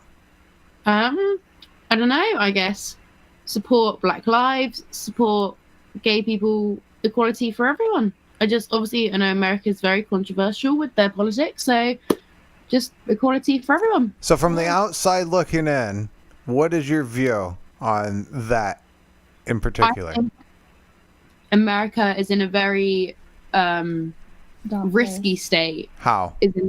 Because there is a chance for a lot of liberation, but there's also the risks that with someone like Donald Trump as president, he's, no matter what, he can be good at economics. I agree that he's good at being a businessman, but I feel like he's very putting his own thoughts forward and will disregard the Constitution and other rules to go away things that he believes in. So I feel like it's turning into more of I don't know, it's almost turning into a dictatorship the way he's acting. What part of the Constitution has he disregarded? Oh, so many things. Which ones? I mean, if you look at them, so basically I'm British. Obviously, I don't know the exact numbers and stuff. But when you look at the the Constitution and the way that he's not acting in terms of, protection and liberation for all. Because when you think about it, the Breonna Taylor murder, for example, she was an EMT. She was working for the force. No matter how her boyfriend acted, regardless, even innocent people are not supposed to be shot. And she still was, disregarded. She shouldn't have been shot. The simplest thing would have been to do is for him to stand up and say, you know what, it wasn't good that she was shot. We'll take action.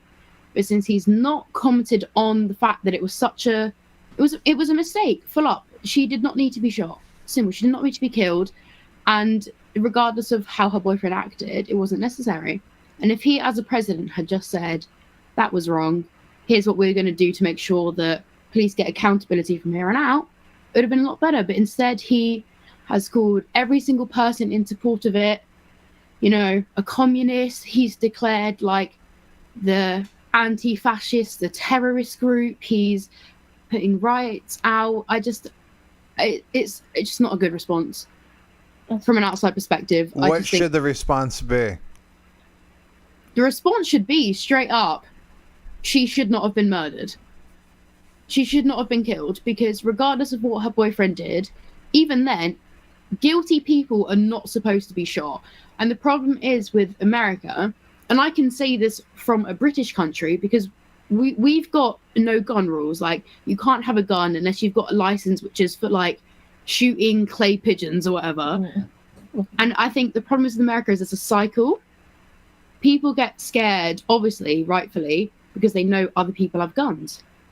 But people have guns because they're so easy to get to. And it creates a cycle of, we want guns to protect ourselves from those who have guns. And then the police get more scared of people who have guns, and it goes on and on and on. And I think the easiest thing to do at this point, I get you've got your Second Amendment right, but I think there should be a lot more. I understand you want your protection of guns. There should be a lot more in place to protect it. And I think that the easy thing to do was Trump to just be like, you know what, she shouldn't have been killed. We're going to do more. That's it. I mean, what could he have done? He could literally fire the people who killed her. They're still working. 3 out of the 4 people who were involved in her murder are still working. Well, that's not his position. He can't just do that. Oh, I mean, all the stuff he is doing, he can do whatever the fuck he likes. And the people who... No, he can't. Okay, well, regardless of Donald Trump, the people in charge of the police department she's in, so out of 4 people involved in her murder, only 1 person has been fired. So what happened? What were the details of that specific situation? Right? An innocent person got murdered. Yeah, what are the details that led up to that? An innocent person got murdered. You're not describing the details that led up to that. But here's the thing. Even if I describe the details, this is the problem with you Americans, is that we can lay out fact on fact on fact. But if it does not fit your narrative, then you'll flip it. All I did was ask you what the details were. Like, I was not being abrasive at all. I just asked you what the details were. And she's gone. What the fuck is it with people who cannot answer a simple question? Hi. How's it going? Fine, how are you? I'm doing good. How are you? I'm fine, thank you. Is this live radio? Yes. I'm on the radio right now? Right. Oh, okay. So what's on your mind? Bring up a topic. So today I learned about discrete time signals. What? I learned about discrete time signals. What is it? Discrete time signals are basically incremental signals that oscillate from back and forth, and they display a electronic signal, and in incremental steps. So basically, it looks something like this.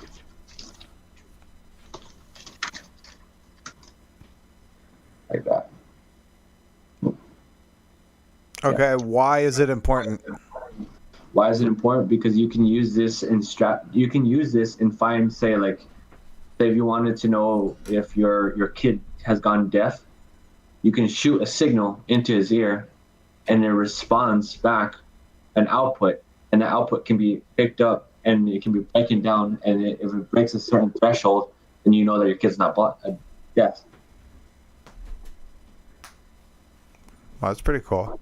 Yeah, it is fucking cool, man. It's really. I mean, I'm learning that in my signals and systems class. So. No, have you seen those videos of people who are able to hear for the first time? I have. That's awesome, man. Isn't it crazy to watch people? Something that we take for granted, and I do too. I take it for granted when. Sometimes I'll make extremely loud noises, like I'll throw something or hammer on something or be around a loud engine or something like that. My ears will ring, or loud music, my ears will ring. Yeah. I know that every time my ears are ringing, that's damaging my ears. Mm-hmm. But at the same time, I don't always do something about it. You know what I'm saying? So it's like taking it for granted that one day I could just not hear, because of that damage. And it's just kind of interesting to watch people who haven't been able to, by no fault of their own, be able to hear for the first time. And it's not like what you and I are hearing.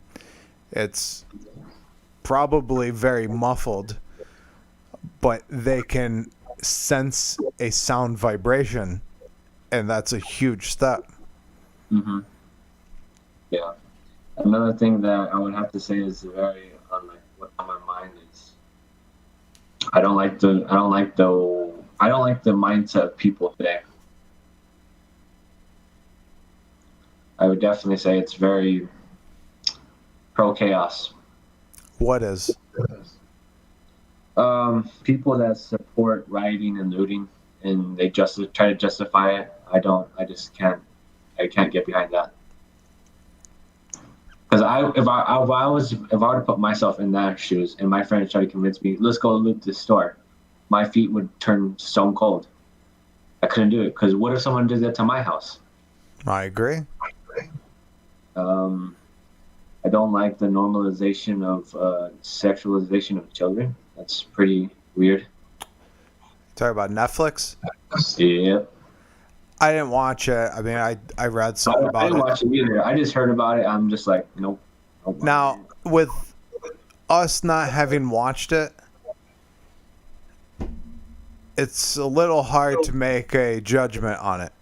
I mean, I saw one picture, the cover picture, and I did too, but photographers, that could have been the photographer, not the content of the actual series. So that's why I've never brought it up, because I don't want to. I can't shit on things that I haven't actually seen. Right. That's smart. That's good. That shows that you're humble and have humility. I try. And my reasoning is this should never even cross our minds. Kids should be kids. All right. Well, here's the thing about that: is that the people who put that idea in your mind are adults. Well, would you want it to happen to your kids? What I'm saying is that it may not be happening the way it's being described. It's just adults blew it out of proportion, like everything else is being blown out of proportion today, and put that idea in your mind that something is happening when it's not really happening the way that it's being described. That's why I can't speak on it, because I never seen it. Maybe I should go see it. It's not that I can't speak on it, it's that I don't want to, because I haven't seen it. Like, I don't watch TV, so really, to be honest with you, Teen Mom was shitty on how that was presented by, what was it, MTV? Mm-hmm. That was a shitty show. Yeah. That was morally bankrupt in and of itself. So I wouldn't be surprised if how that was described, that kind of show is going on. There's also other shows of parents who put their kids in like drag queen things where they dress up and, you know, for fashion shows and stuff like that. And I mean, I don't ever watch any of this shit, but okay, let's get to something that's very hard and it's probably gonna suck the life out of it. I think porn's a drug. You think what? I think porn's a drug. Well, I would agree that some people can't, just like people who play video games. Some people are obsessed with video games. It does more good. It does more bad than good. There's really no good that comes out of it, really, other than having a babysitter. That's about it. I would agree. Yes. And, even for the people who create it too, it's no good. Yeah, and it gives. I definitely would say it normalizes child pornography. There's a lot of questionable. There's a lot of questionable actresses on there that really just look awfully young. And this is my theory. It depends on what you're looking at. I mean, I'm fully aware of the quote unquote porn industry versus videos that are circulated on the internet. I'm referring to like the famous meme where it's the 5 black dudes and the 1 white chick. I have no idea. I've never seen it. Okay. Well, if you see it, you would definitely question it, you know. Oh, it's very possible. I mean, kids doing questionable things are all over the internet. Well, like, TikTok, that's for sure. Well, yeah, I heard of a suicide on TikTok not that long ago. Yeah, well, I was referring to like the WAP dance. Yeah, I'm not. I don't go on TikTok. Like people send me video. I'm like behind the times. I don't listen to music except for old music, because that's when it was like real music. Today's music's not real. I don't really listen to many new music. I like to listen to country music. Yeah, but old music, not even country music today is fake. No, I'm talking about like Hank Williams, Johnny Cash. Yeah, of course, because they actually made the music by hand. Right. They didn't press the buttons on a computer. Right. Yes. So that's why I don't. I just have no interest in anything entertainment related today. Yeah, it's like, what for? There's already enough. There's already enough. We have enough to last us a lifetime. Yeah, there's just nothing interesting. Yeah, I have enough movies to entertain me for the rest of my life. Honestly, I can watch the same movie 5 times over. I'm that type of person. Yeah. You have a favorite movie and you go for it and just watch it. Yeah. I mean, I have a few movies that I've watched over and over, and some series too. Like, oh man, what was it called? I remember in the 90s, I used to watch LA Heat all the time. I like that. I like that show then. I can't really find it on the internet. But, man, what was the other one? I don't know. I forget. There's some other series that the guy was a spy and he was a burned spy. I like that one. That was interesting. Burn Notice. That's what it was called. You probably haven't heard of any of these, have you? Yeah, it's very... all the things that I've watched, no one has ever heard of before, so... Okay, man. I mean, I'm sure you haven't heard of movies that I've watched before. Like, have you watched the movie Somewhere in Time? No. It would probably be impossible for you to find a movie that I've watched that you know. Like, pick a movie that you think I've watched.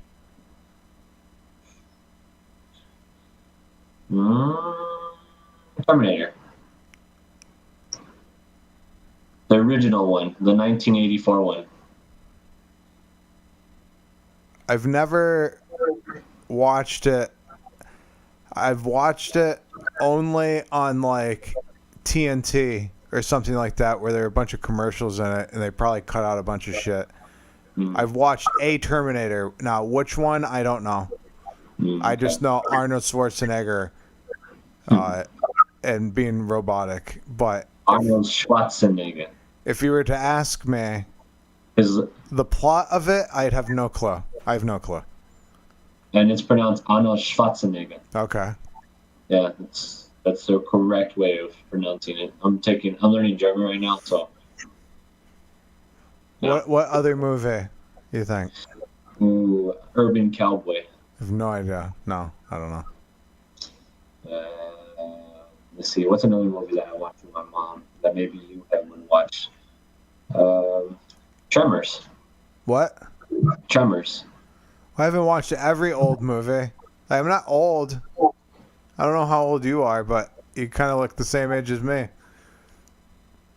How old do you think I am? 42. I'm fucking with you. I don't know, in your 20s? 20. 20? All right. 20. I'm a little older than you. Yeah, it's let's see, what's another movie that I've watched that was really good? The Money Pit. Wait a minute. That was Tom Hanks? Yep. I haven't seen it. It sounded familiar. Did that recently come out? No, it's an old movie. It's like 1980s. All right. no idea. I didn't watch that. I mean, I was alive in the last part of the 80s, but like that wasn't like. I'm 30. Okay. Oh, so you were born 1990? No, I was born in the late 80s. 1989? Yeah, around there. Okay.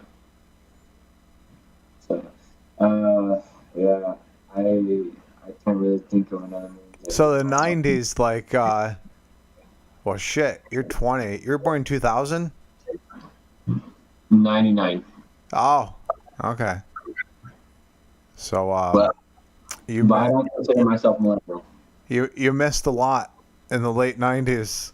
A lot of cool things. Entertainment-wise, the 90s was great, I think, for television entertainment, like Home Improvement. I would definitely Roseanne, Simpsons. Like, there was a lot of good programming in the 90s. I would definitely say the 90s were probably the most perfect decade because it wasn't so religious bearing like the 80s were, but it also wasn't so free movement, free thinking as it is now. It was right in between. Well, I don't call anything that's happening now free thinking. Like, free thinking was like the 60s when everybody was like dropping acid. That was free thinking. Today, how is it free thinking? I mean, we argue how many genders there are. Yeah, but how is that? I don't understand how that's free thinking. Like, when someone says their opinion, then they get attacked. Like, how is that free thinking? Free thinking would be, oh, I respect your opinion, but I have to respectfully disagree. That would be free thinking. And you think the 60s got it? I don't think so. I think they were. Well, they were all dropping acid, so they really didn't give a shit. They didn't have enough time to be offended. I would definitely say the 60s were not kind to the hippies either because they were treated with some pretty harsh people.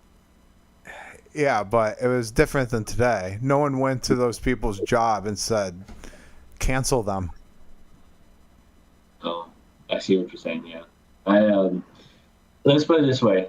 I'll tell you something. I really have thought this through. I don't think I want to have kids because the thought of me trying to teach my kids concepts that are not necessarily progressive and try to convince them that I'm not brainwashing them, that sounds like a headache in and of itself. No, see, this is the thing. You don't have to convince them of anything.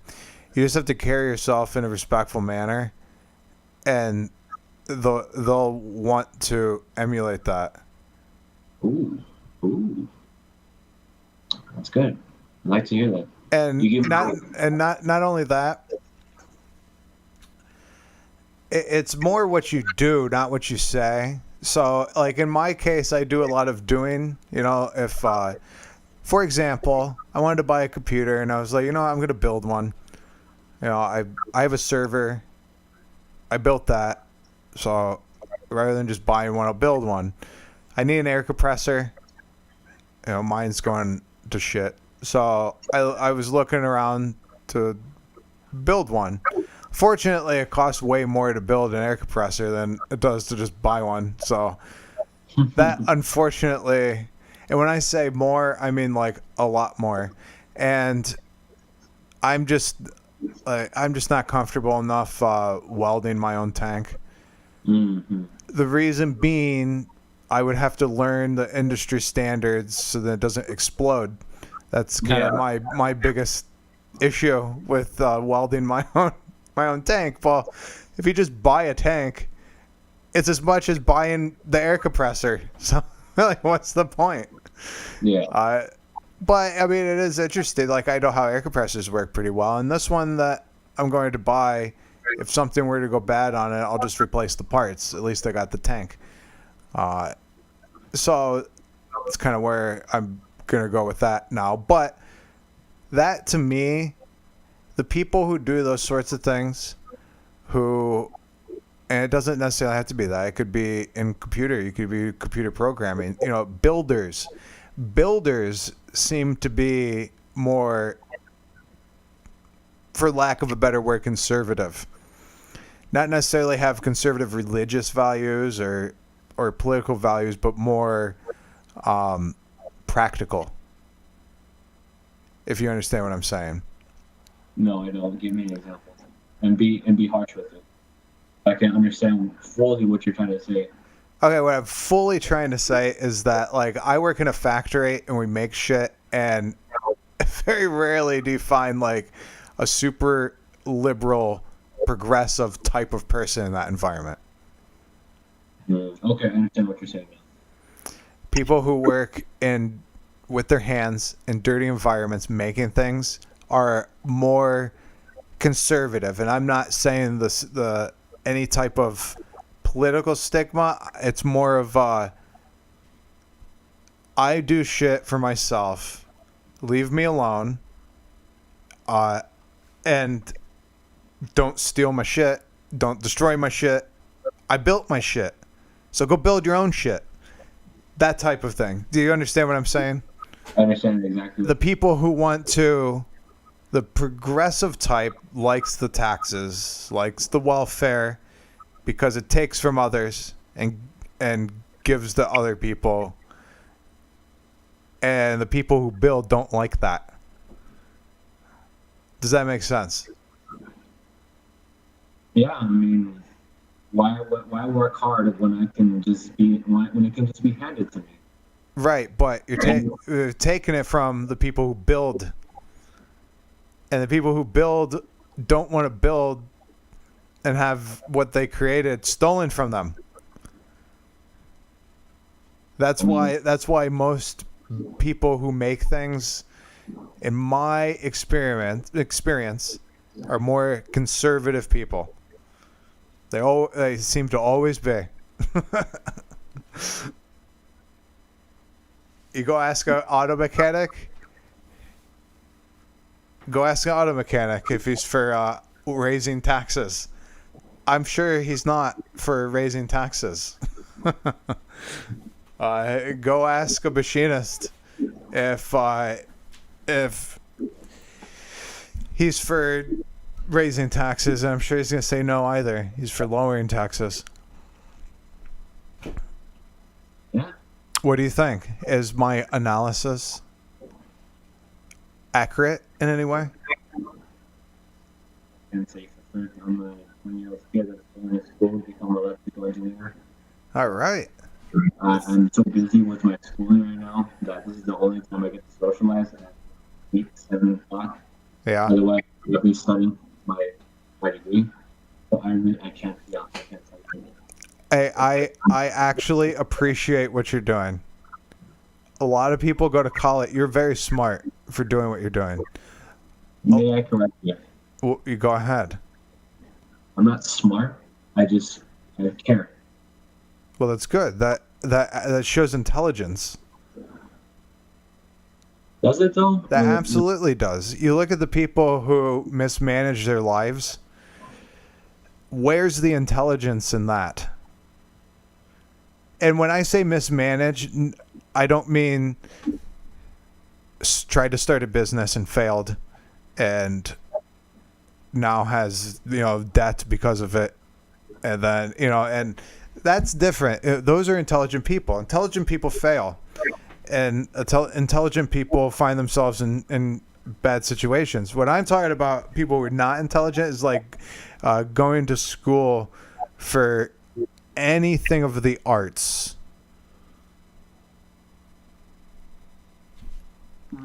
Spending $100,000 for like music classes, or it's nothing practical. They're doing impractical things. Correct.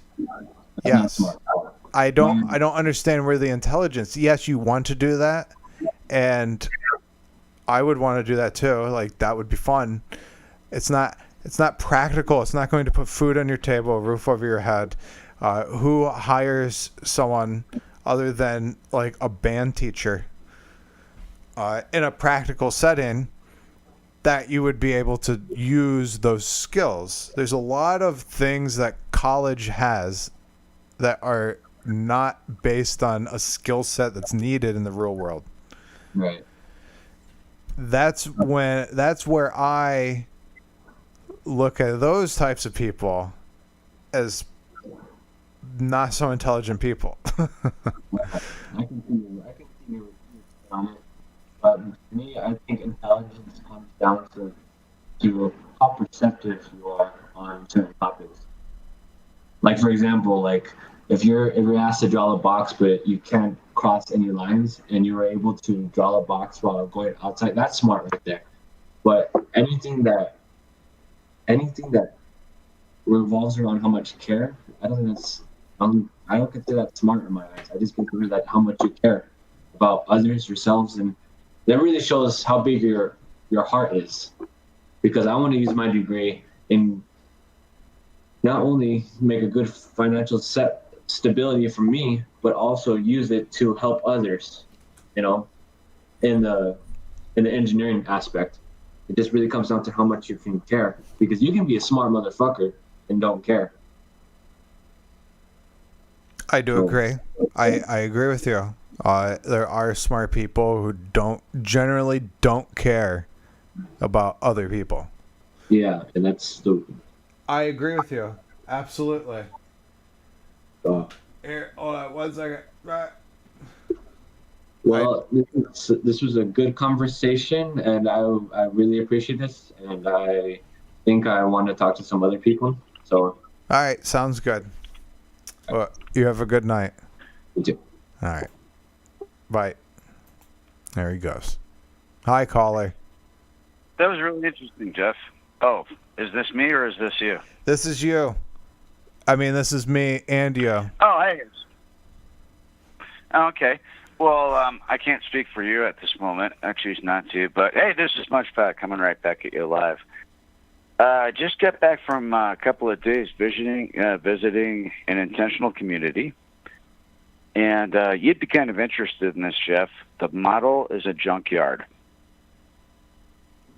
These guys started a junkyard in an auto repair business, which they intend to do something charitable, for humankind, provide people with jobs, turn jobs. They call it upselling or upscaling. It's not recycling, it's upcycling. Oh, that's the word, upcycling. Right, so junkyard cars are just like, not thrown away or something like that. They get rehabilitated or put into parts, and well, basically these guys are like a bunch of hippies, sort of new age hippies or new now hippies. And their whole thing is just all about, creating jobs, creating harmony, creating synergy. And they're out, and here's another thing. They have this fruit forest concept. So the main method of acquiring the cars, right, that are the central part of the business model here, what they do is they actually go door to door wherever they see an old junk car, just be like, hey, we can take that car away and we can plant fruit and vegetables for you. And what a silly sounding concept, but they're winning at it and they're getting all these cars. And at this point, they got a whole junkyard full of cars and stuff. And they're employing people that, need employment. They're sheltering people that need shelter. And, they're just making this magic thing happen because they actually they don't really believe in capitalism at all. They purely believe in love. So here they go. And I spent a weekend with these guys, and I was like, wow, there is something going on here. I can see this happening. That's pretty cool.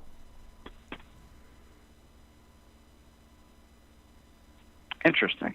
Absolutely. So is the car place where they bring all the cars, is it kind of like a place where, like, if you need a car part, you can go there and take the part off the car yourself? Well, if they had 20 years earlier started, they'd have all kinds of car. No, but they call it a car farm. And their whole thing is just like they literally just travel around, and every place they see a derelict car or something like that, they stop and they're like, hey, you want us to, hey, we can take that away and we can give you fruit, like fruit trees. And the whole thing is fruit farms. And like, you know, so like, you know, we'll take your car and then we'll come back and then we're going to plant a bunch of plants that you can eat. And then it's yours. And we just go away and we do it again. That's pretty cool. And meanwhile, these guys are encountering scenarios where, you know, people are like, oh, I don't know, I kind of want some money for that car. And they're like, well, we'll give you $300 for it right now. And we'll give you back fruit. $300 in fruit? Apparently the kids that are in this thing are such good salesmen that they can just cold knock on doors and just be like, hi, don't be afraid of me. I'm here to give you fruit, and you get this car, and, you know, we'll solve your problems. And then, you know, and then sometimes it's like, oh, well, can you guys get rid of all this other stuff? And they roll open a garage, and it's full of all kinds of, you know, weird shit, antiques and whatever. They're like, yeah, sure, we can do that. Yep. And, well, they're just scrapping together a business out of nothing. And this is what I really admire about it. These young people just put this together out of nothing. And they're, well, because of their belief in love and goodness, none of them are motivated by money. They're like, oh, if we get this up and running, we'll all have enough money. Well, enough money to them really means, like, you know, can we have hot showers and, you know, a bowl of gruel to eat or some shit. But they're motivated by love, and they're already saving people. When I was up there, you know, there was a guy with a hard luck story, just like Rebel Poets, about how the court took his kids away, and he tried to fight the courts, and they threw him in jail, and he's coming back from nothing. He has no home. You know, he's a young mechanic with the experience, but, you know, he lost all his tools when they, you know, threw him in jail, just like what happened to me. Almost. I didn't get it this bad. I didn't lose my tools because I had friends. And then, you know, I met this other old hippie called Wendell, and they told me the story that, like, this poor old coot, born and bred working man and now an old hippie, but there's this place next door that they, like, you know, they gave him a closet to sleep in, and he worked every day, you know, to the best of his capability. But they only gave him, like, you know, $250 a month. And the guy was like, you know, they don't provide me with showers or proper an outhouse or anything. And these guys were like, come live with us. You know, we'll take better care of you. And by God, they are. And that just really touched me. You know, if you care for an old hippie, you know, me, Jeff, I primarily identify as an old broken down hippie myself. Just to see that love and compassion and caring for somebody else definitely attracted me to this model. So it's really diffuse, and they have this whole thing about everything we do fits into everything. It's all about creating a network, and it's all about giving and, you know, vision and just, well, integrating the power of love back into our economics and our lifestyle. And all the talk of building a new tribe and a family, I'm all ears for that. So that's what I spent my last couple of days doing. That's very interesting. I like the voluntary acts like that. Yeah, this is voluntary kindness. And it's having a vision for the future of, like, hey, we can get together, we can build something, and all of us, you know, and very groupie energy, a lot of caring, a lot of compassion. Right. In a new economics sort of barter and trade, which is like, fine with know, me. Labor. It's fine with me as long as it's not dictated. Still, I think that's my only issue with these communists and Marxists is the dictating part of the whole thing. Or with the resource-based economy, the dictating part. If that's what we want to do as a society and it just happens, then it is what it is, you know? I'm on board with it, but I just don't like the dictating aspect of of what everyone's talking about when they're talking about no money, man. Well, so therefore I offer the example of Wendell, the old hippie, who is obviously, to me, just born and bred to be a working man. He has tons of experience, tons of capability.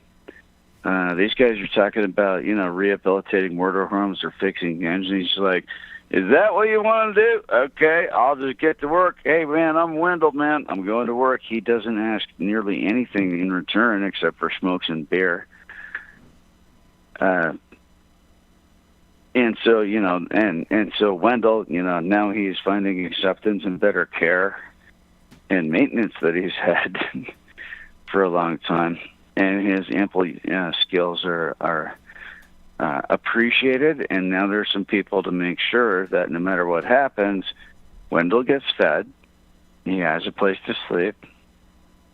We're taking care of him. And but for this project, Wendell would just be, again, the people that he last found a place to sleep and live with. They paid him like $200 a month. All right, Wendell's making that at least every week now. What do you think's good for Wendell? And to me, it's just like, if you take care of an old hippie, well, I am one. I'm becoming one rapidly. That means you have love in your heart. And you also mean, you can understand what we have to offer with our experience and the tools that we bring.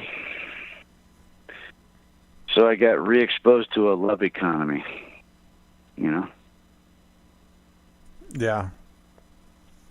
Well, very interesting. I do have to run, though.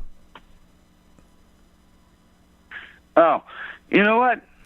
Somehow I just knew you would end up being a big fat jerk by the end of this conversation and just cut me off. So anyway.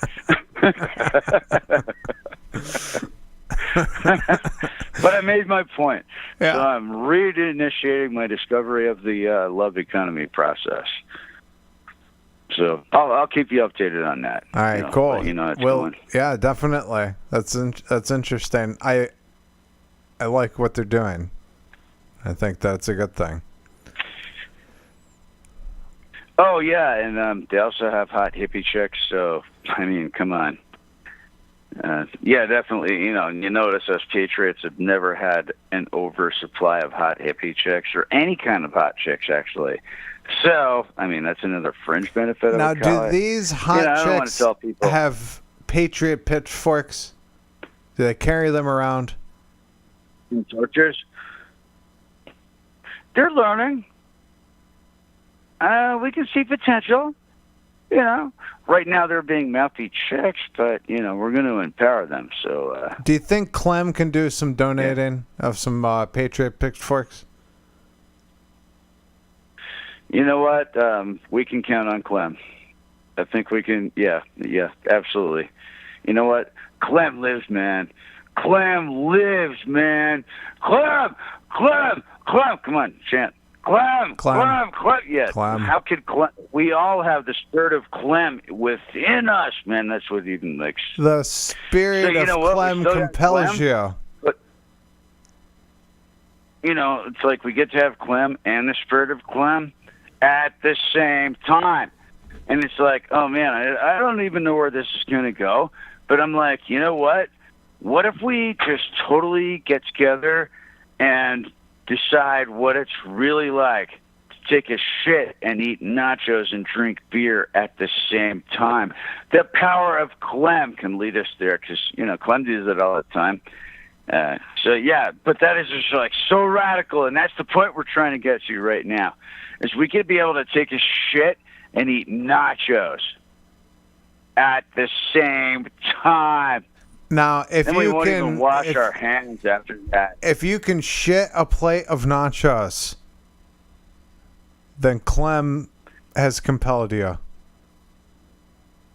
I mean, Clem doesn't wear a mask. Clem doesn't wash his hands after using the bathroom. Clem doesn't matter if you just took a piss and you had your dick in your hand. He's going to be like, hey, can I have a hit off your cigarette? And like, You know what? Clem's going to lick your fingers before he does the next shot that you bought him, because Clem doesn't give a shit. That's Clem, man. He's all out like that. You know, that's why I love him, right? Absolutely. You know, he's always just so boss though. I was, hey, you know, Clem. Clem is an American hero. I'm glad you know. He's a true American hero, Jeff. I love the man. I do. Yeah, Clem, man. Love you, buddy. Okay, I'm done crying. All right. Well, What are you I done got crying a phone call from Clem. He was calling me, so I got to answer it. I believe you. All right. Absolutely. Wait, Clem, I think I just patched him in. Clem, are you there? Hey, man, what's going on? Shit. Hey, Jeff, it's Clem. Hey. Hey, how you guys doing with the whole pitchfork and torches thing, man? How you doing there? Remember my straight hacker grain handles? And Clem always makes you the best pitchfork and torches. How you doing, Jeff Treubig? It's good to hear from you after a long time, man. I love you. Well, thank you. I appreciate it. Clem and his Patriot Pitchforks are our sponsors here on the Treubig Show on shitradio.com. You can also find him on Dingleberry in the Morning. He sponsors that as well. You can go to Clem's Patriot Pitchforks .pitchfork. Yes, there is a .pitchfork now. Dumbass motherfucker, stop spreading misinformation. It's called Clem's Patriot Pitchforks and Torches.com. You have to spell out the whole goddamn thing, just like you're sitting there, but it's Clem's Patriot Pitchforks and Torches.com. Goddamn you, Jeff Treubig. Why the fuck can't you get it right after all these years? It's supposed to be a reporter and stuff like that, and you don't know shit, do you? Absolutely. What he said. I mean, come on, Jeff Treubig. It's called Who Am I? And what do I sell? I'm Clem, and I sell Patriot Pitchforks and Torches.com. How hard is that to get through your fucking big fucking East Coast mind? That's exactly why we love Clem's Patriot Pitchforks. And torches, you motherfucking scum-sucking son of a bitch. Get it right. And that's exactly why we like Clem's Patriot Torches. God damn it, I'm going to come and burn your house down, you motherfucker. Why can't you get anything right? You know, you're supposed to be like this big guy, Jeff Treubig. Oh, look at Jeff Treubig. You can't even get the goddamn name right. You know, son, if you could pick your head out of your ass, I bet you could see daylight, but I don't put a whole lot of money on it. Well, you can find Clem's Patriot Pitchforks at 855-873-8244. Press 1000 to get Clem's Patriot Pitchforks, a proud sponsor. He's lying to you folks. He's part of the fucking conspiracy. Never trusted the guy big in with. And you know what? He's not even all that good looking. If you have 1,000 buttons on your telephone, you deserve a free Clem's Patriot Pitchfork and Torch all in one. That's an important point, Jeff Treubig, because presently my new product is Clem's Patriot Colon Cleansing Elixir, which you can spread up your butt anytime, and it makes you just feel sensational. And that's what I'm here to mark right now, since, you know what, since you're going to be an asshole, I might as well just help you be a better one. So everybody out there, you just go ahead and use my Clem's Patriot Cleansing Butthole Elixir, and then you won't be so much of a fucking jerk like motherfucking Jeff Treubig over here, who's just a big dumbass. Right. So, this is all the time that you paid for your advertisement here. Paid programming from Clem's Patriot Pitchforks. We have to move along. Torches.com, you scum-sucking son of a bitch! I hate you! Goddamn you to hell! Every moment that you keep on talking is going to cost you more advertising revenue This is how we fund shitradio.com. We don't tell the advertisers they've gone into overtime. We just charge them.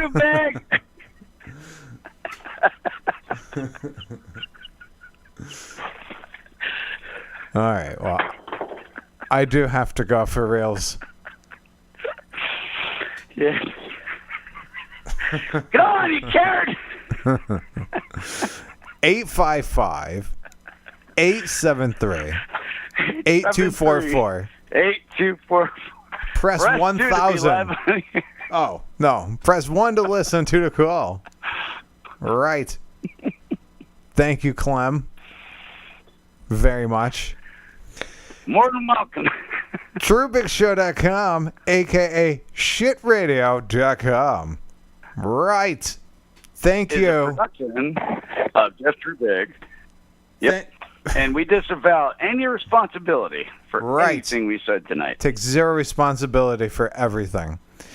Thank you very much That's for our listening. whole thing in life. What? We take zero responsibility for anything in life, right? Absolutely. We deny everything. All right, well, say goodbye to the masses.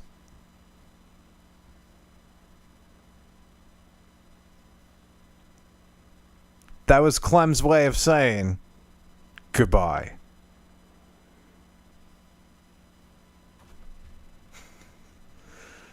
Oh my God. Hold on. 1 second. And hello.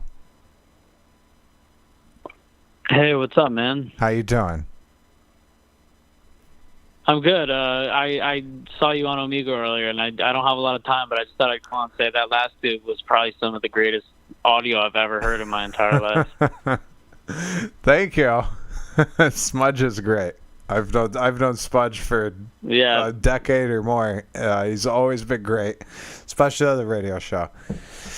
I have a lot of fun with Smudge. That guy is some fucking grade A material. You got to give him his own segment. Honestly, that was fucking incredible. Oh yeah, his own segment. He does great with the announcing. Give him his own segment. That would be great. All right, cool. Well, he's definitely listening. And you can chat with him if you'd like. If you log in on, you can fake all the username and stuff. As soon as you register an account, it'll put you right into the chat room. He's in there right now. If you wanted to talk to him. Great, honestly. Yeah, I do, honestly. If I can get like a signed fucking Cuban Missile Crisis too, that'd be nice. Yes, Cuban Missile Crisis. That's great. That was you, huh?